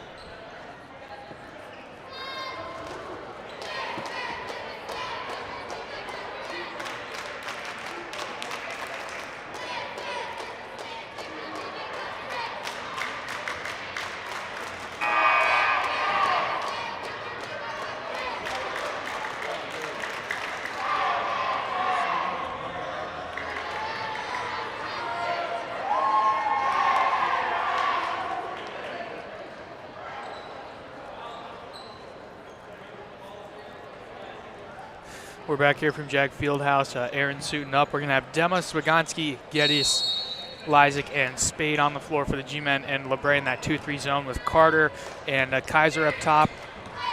We're going to have Drake and Stevens on the wings, and the big man, Blake Cannell, in charge of the middle section of the zone. Spade going to do some ball handling here. You see the Vikings like to trap that corner. Always a dangerous spot. The corners of half court and just the corners in general. Yes. Great turnover spot if you're the defense.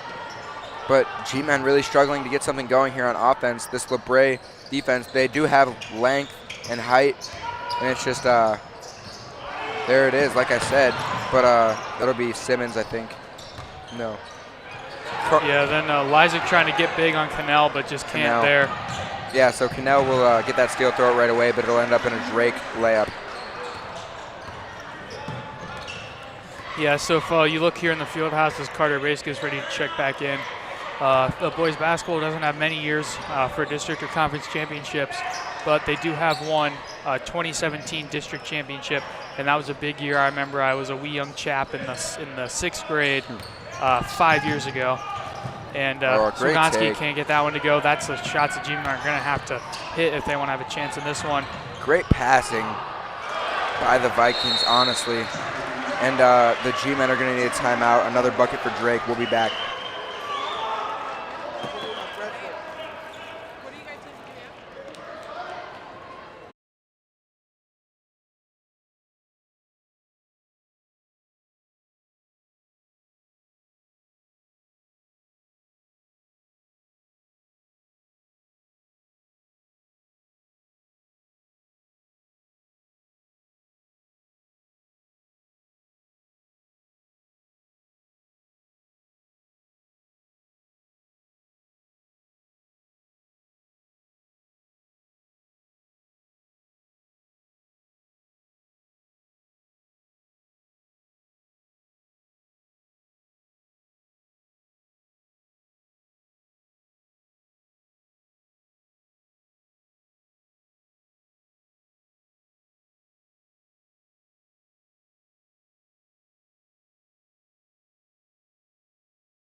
Yeah, a quick reminder here that yearbooks are on sale now at jagyearbook.org.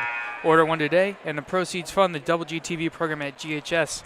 The good yearbook, hardback, dozens and dozens of pages, and I believe you can customize 2 of your own pages with your own photos back in the yearbook there on Tree Ring. So go to Tree Ring or jagyearbook.org. And so we were saying earlier, 2017. The G-Men, as we get some crowd noise in there, the G-Men District Championship, Labrae was 22-0 or whatever. They were undefeated. They were the #1 team in the state for Division III at the time. Demon just can't handle that one. And the G-Men were not ranked. They were not the best team in the state, but they beat Labrae. Oh, wow. That was pretty there by Stevens. So I think he would fit in good with that 2017 Labrae team. But yeah, the G-Men had to work for everything. You know, you see Coach Tommy Bissler, the coach for the G-Men. He was on that team. He led that team. And Swagonski's trying to get things going. Much needed bucket. 3 for him. G-Men trying to crawl back into this one and get some momentum going into the 4th, so they can hopefully make a comeback attempt. But yeah, the G-Men, they're going to have to show some grit tonight down the stretch here. They have so far, but it's just not been enough. They're down 13 right now. Of course, still within striking distance. They need to get things going soon.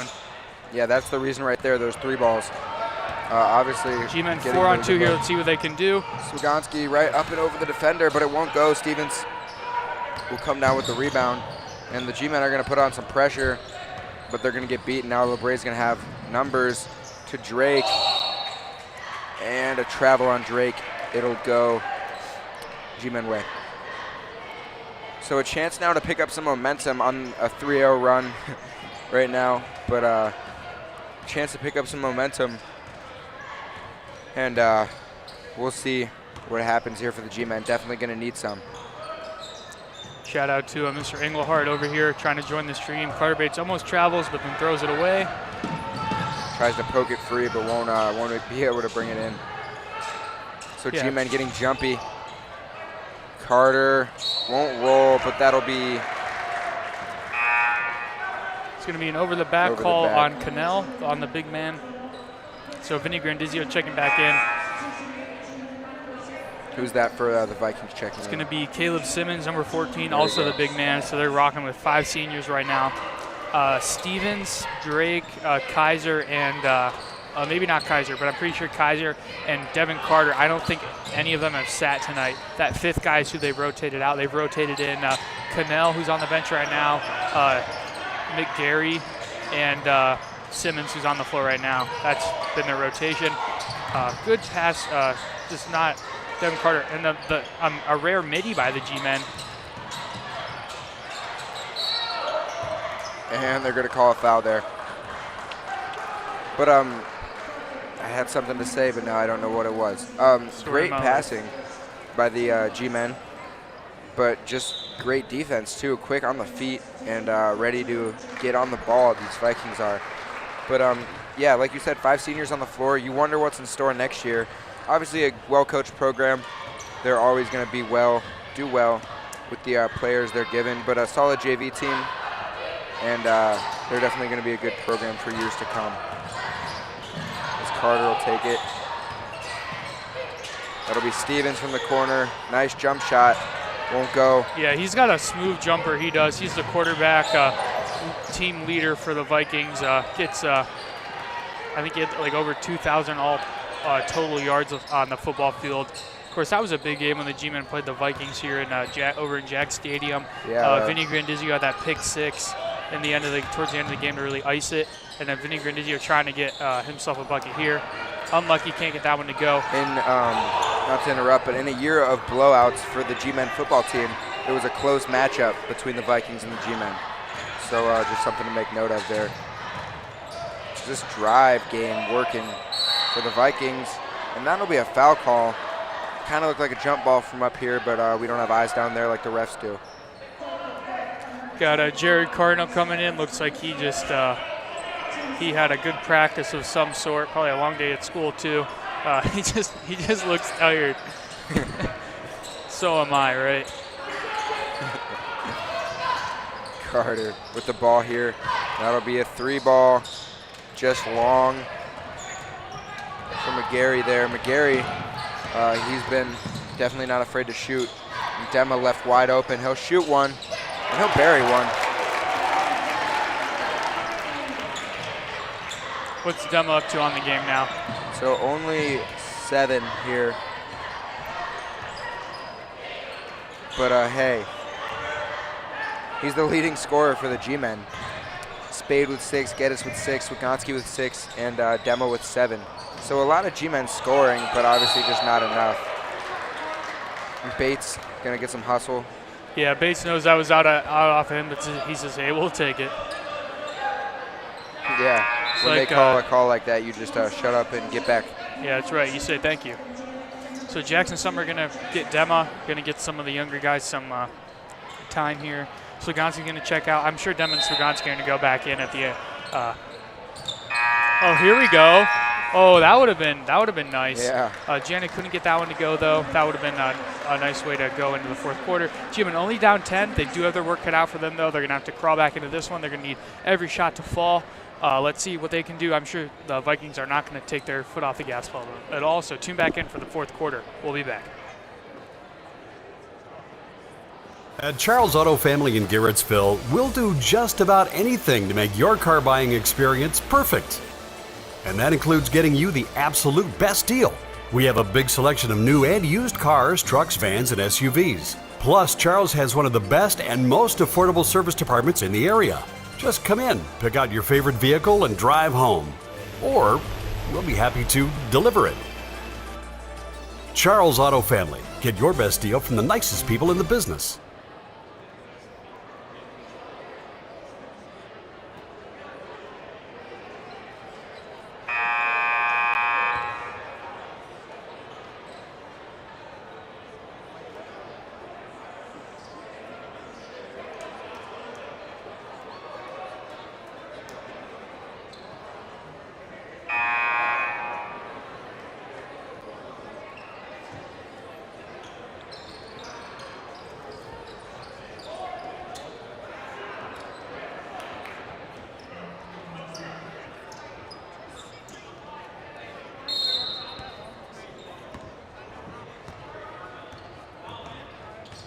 All right, welcome back here to Jag Fieldhouse. I think we need to bring some more comedy into the game here.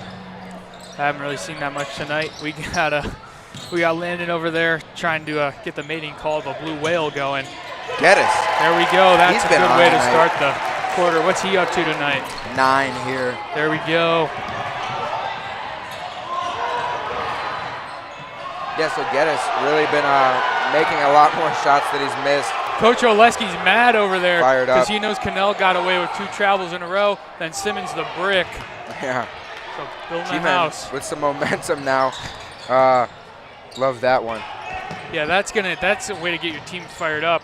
Is when the refs might have possibly missed a couple calls as the crowd suddenly gets quiet. So Spade, obviously that 1,000-point night. The other night, well, 1,000 points in one night. hit 1,000 points, but if he plays well for the remaining games, he has a chance to break the record that we know in the Oleski era. It's 1,200 and something points. So we'd have to average about 20 points a game for 10 games. Yeah, which they have 7 left plus playoffs, I believe, including this one. Yeah, so 20 a game for the next 10 games if they make a nice little playoff run, or like 30 a game for the next like 3 games. Yeah. Or just score 100 next game and then we'll be good to go. Yeah, and then you'll be well on your way. But that would be nice for Spade. But tonight he's been quiet. 6 points in the first half, has yet to score in the second. And the Labrae defense really doing a good job of making sure he doesn't score. Yeah, they got that scouting report. They know he's a quick shooter. He's going to shoot it in their face, so they're going to have to get up into his grill. And if he does shoot it, force it into not a good look. But we know the Vikings can shoot. They also like lobbing it into the big man. That was impressive there. Yeah, that no comment there. So that's Cannell. What's he up to on the game? 2. That's his first bucket. Okay. So he's huge, though. He's definitely made his presence felt on defense. Lysak might have had that mid-range, but we know he's not a shooter from anywhere except the blocks. And they're going to need a timeout here. Yeah, that's probably a good timeout by Oleski. Their offense quieting down a little bit. They still have 3 timeouts left for the last 6 minutes of the game. They're going to talk things over, and we'll be back.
Welcome back here as got a Garfield fan, Riley Laporte over there, taking off his hoodie because he knows it's game time now for the G-men. 6 minutes to play. Geddes needs to get it in, barely does. Spade wipes his hand off, says let's go to town, gets it over to Swig. Ricky's going to get it over to Swig again. Swiganski's kind of like the safety valve for the G-men. When they don't know who to pass it to, he normally finds a way to get open and get the ball. Got Landon making some more whale calls.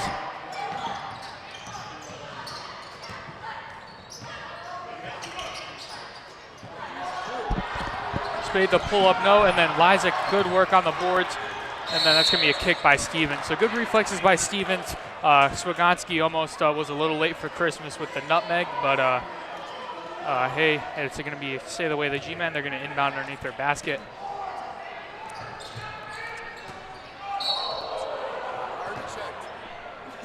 Stevens slapped that one into the face of a cheerleader and then quickly apologizes.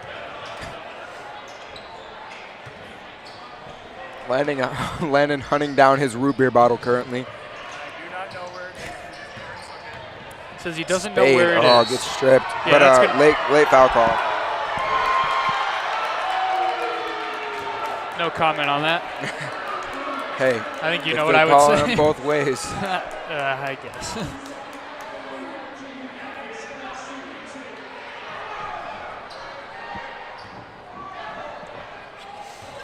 So Spade at the line looking for his 7th and 8th points of the game. First one won't go. If you're a Labrae fan, you have some words after that one. Some choice 3 words. 3.5 words. Some choice words. Ball. There you go. Spade getting his name back in the book. Stevens, very quick. I don't think he's also these guys from Labrae have insane stamina. Carter, Drake, and Stevens haven't sat the whole game. I don't think Kaiser has either. Yeah, and they still look springy and energetic. Yeah, they look like they're ready to play 3 more quarters after this. Yeah, Carter and Drake definitely been 2 impact players. Dema confused after that foul. G-Men down 8. And that'll be Kaiser heading to the line, looking to make it double digits. Yeah, fun fact for anybody interested in the history, when Germany was an empire, their leader was called the Kaiser, so I don't know. Just thought I'd say that. Kaiser, that one will go for him. Puts the lead up 9 and brings Kaiser to 1. Yeah, so everyone that's played for the Vikings tonight has scored. Keith Smith, who we have, JV Star, is a not scorer, but hasn't played yet, so very balanced scoring for the Vikings. That's one thing you seem to notice is the teams that have balanced scoring tend to win. Yeah, you see this game a lot lower scoring. Spade, here we go. That would have really helped the G-Men's case here. But like I said, this game a lot lower pace, lower scoring than the last matchup between these two. Like you said, Labrae almost put up 80. Yeah. But not on pace for that much, unless something crazy happens. That would, I don't even know if that would be insane. They'd have to go to like 5 overtimes or something. Dema. Oh, here's Dema. Just off for him. We saw him bury one earlier. Not normally a 3-point shooter, but he can hit some in time.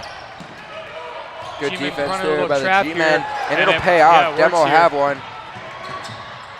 Oh, miscommunication by the G-Men. Yeah, that's a good word for that. Just,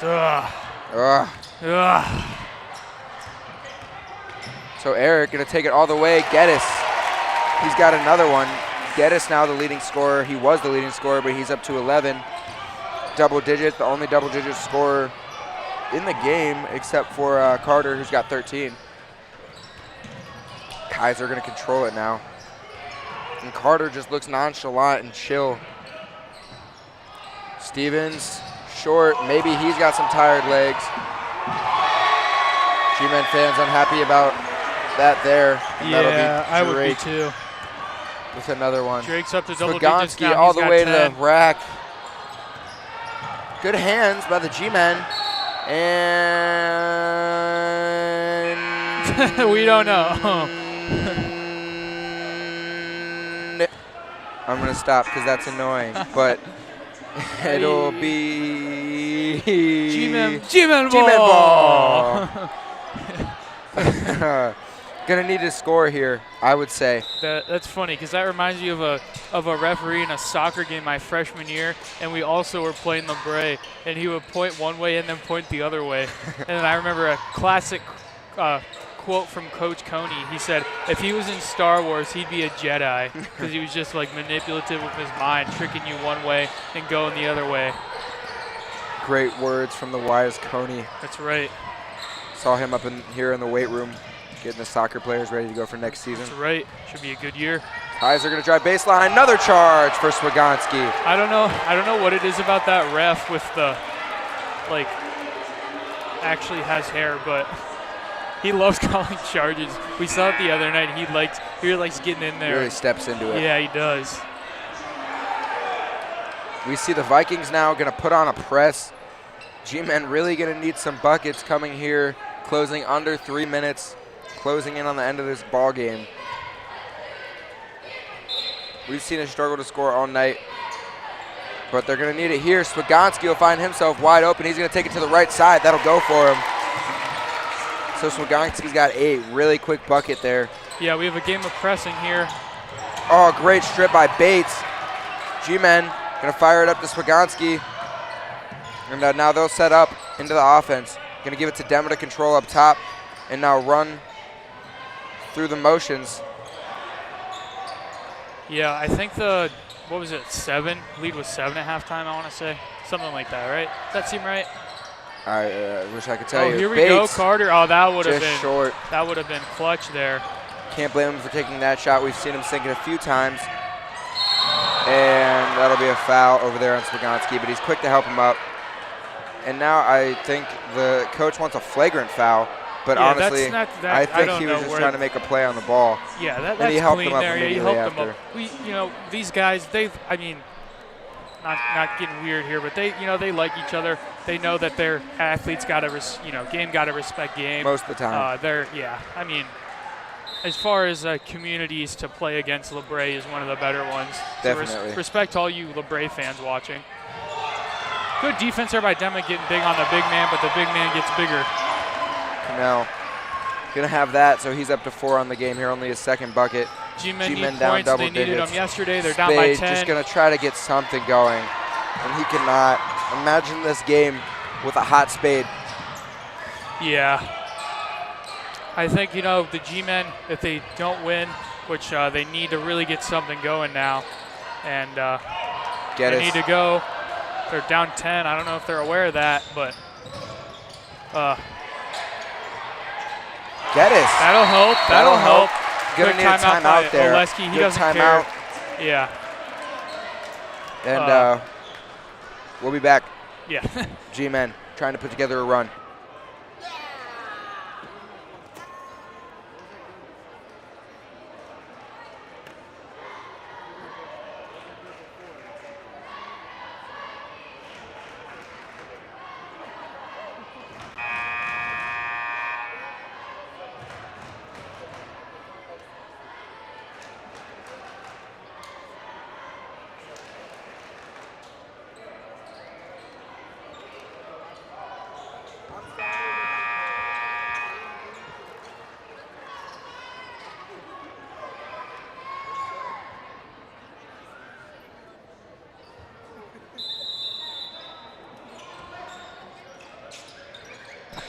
All right, we're back here. Had to get my caffeine going so I can stay up playing FIFA all night. That's what I'm talking about. Weekend, baby. That's right. So here the G-men in their press. Going to get a foul call at about the half-court mark. But okay. What Okay. a turn of events there. We'll All right, take all right. it. Coach Mosier over there enjoying the game, masking up, trying to stay safe. Also, Coach Cardinal. Excellent coaching staff that Coach Mosier has built up. He's really built up this program into a winning program as of late. Caden Spade, he that would have can't helped find there. the bucket for anything. Might have been a little bit of contact there. Understandable arguing, but he's got to play some defense. Cross-court pass, 2-on-1. Geddes now, and that one's going to be a blocking foul. And can't really argue with that one. Looked like his feet might have still been moving. But Spade obviously disappointed. Obviously coming off that 38-point game, he's expected a lot and probably expecting a lot from himself. So understandable frustration. 7 on the game tonight. First bucket won't go though. Free throw won't go for Carter. He's up to 13 on the game. Drake has 10, and Stevens has 8. And so, Carter will hit the second one. Yeah, he's up to 14 now. So kind of like a little bit of a big 3 for the Vikings. I actually remember a few years ago when these teams faced off in the district final that those kids were sophomores and they were great players, and they're great players today. So G-men, less than a second left. They need to go. Caden Spade needs to get up a shot. He's going to go to the lane, just short on his layup. That's kind of been the story of his night tonight, a little short on his layups. So Vikings, they're going to walk out of here with a win. Really just well put together performance from them defensively and offensively. I mean, not the offensive game you expect from this team, from the Vikings, but their defense was superb all night. They're forcing the G-men into tough shots, and they were able to respond. So yeah, this Labrae team's a good team. They Gonna move on to 6-1 in the league. What's their overall record? 9-2 on the season. Yeah, So wow. obviously a very strong team. I want to say Liberty was one of their losses. Don't know who the other one is. Obviously an out-of-conference game. But and that's going to be Drake almost pulling down that rebound. G-Men just looking to get something going here. Bates just won't go. So rough night for the G-Men offensively. And honestly, good defensively from the G-Men tonight. Held the Vikings to a lot less points than they did the first time. So improvement from both teams, and honestly a good game here. Yeah, great game. The G-Men, they were within striking distance the whole night. I don't think they were down by any more than 15 at a given point, but just Labrae's tough. It's like we had said, the problem wasn't going to be the defense for the G-Men. That was questionable. It was the as Demma throws a big shoulder in there. Geddes is going to pull up, and it's not going to matter here. Labrae's going to walk out with a win. And one. Yeah, Demma will get another couple points in there, but down 7 with 14 seconds left. They're going to need a minor miracle here. They're putting in the shooter, Evan Janik, for maybe a half-court heave, but yeah, so the problem really was the G-Men was their shooting. They were getting look, creating shots, just not able to finish. And, you got to think if they would have hit, 3 more shots, they're right in this game tied. But you could say the same about the Vikings. If they hit 3 more of their shots, this is a blowout. So Sloganski going to go up into the pressure. That's been the story of the game for the G-Men. They're just not able to hit their shots. And Devin Carter's going to get up to Kaiser. And G-Men going to take the loss here. A hard-fought battle by both teams. I think we're going to try to have streaming coverage tomorrow. I think there's a freshman JV varsity triple header.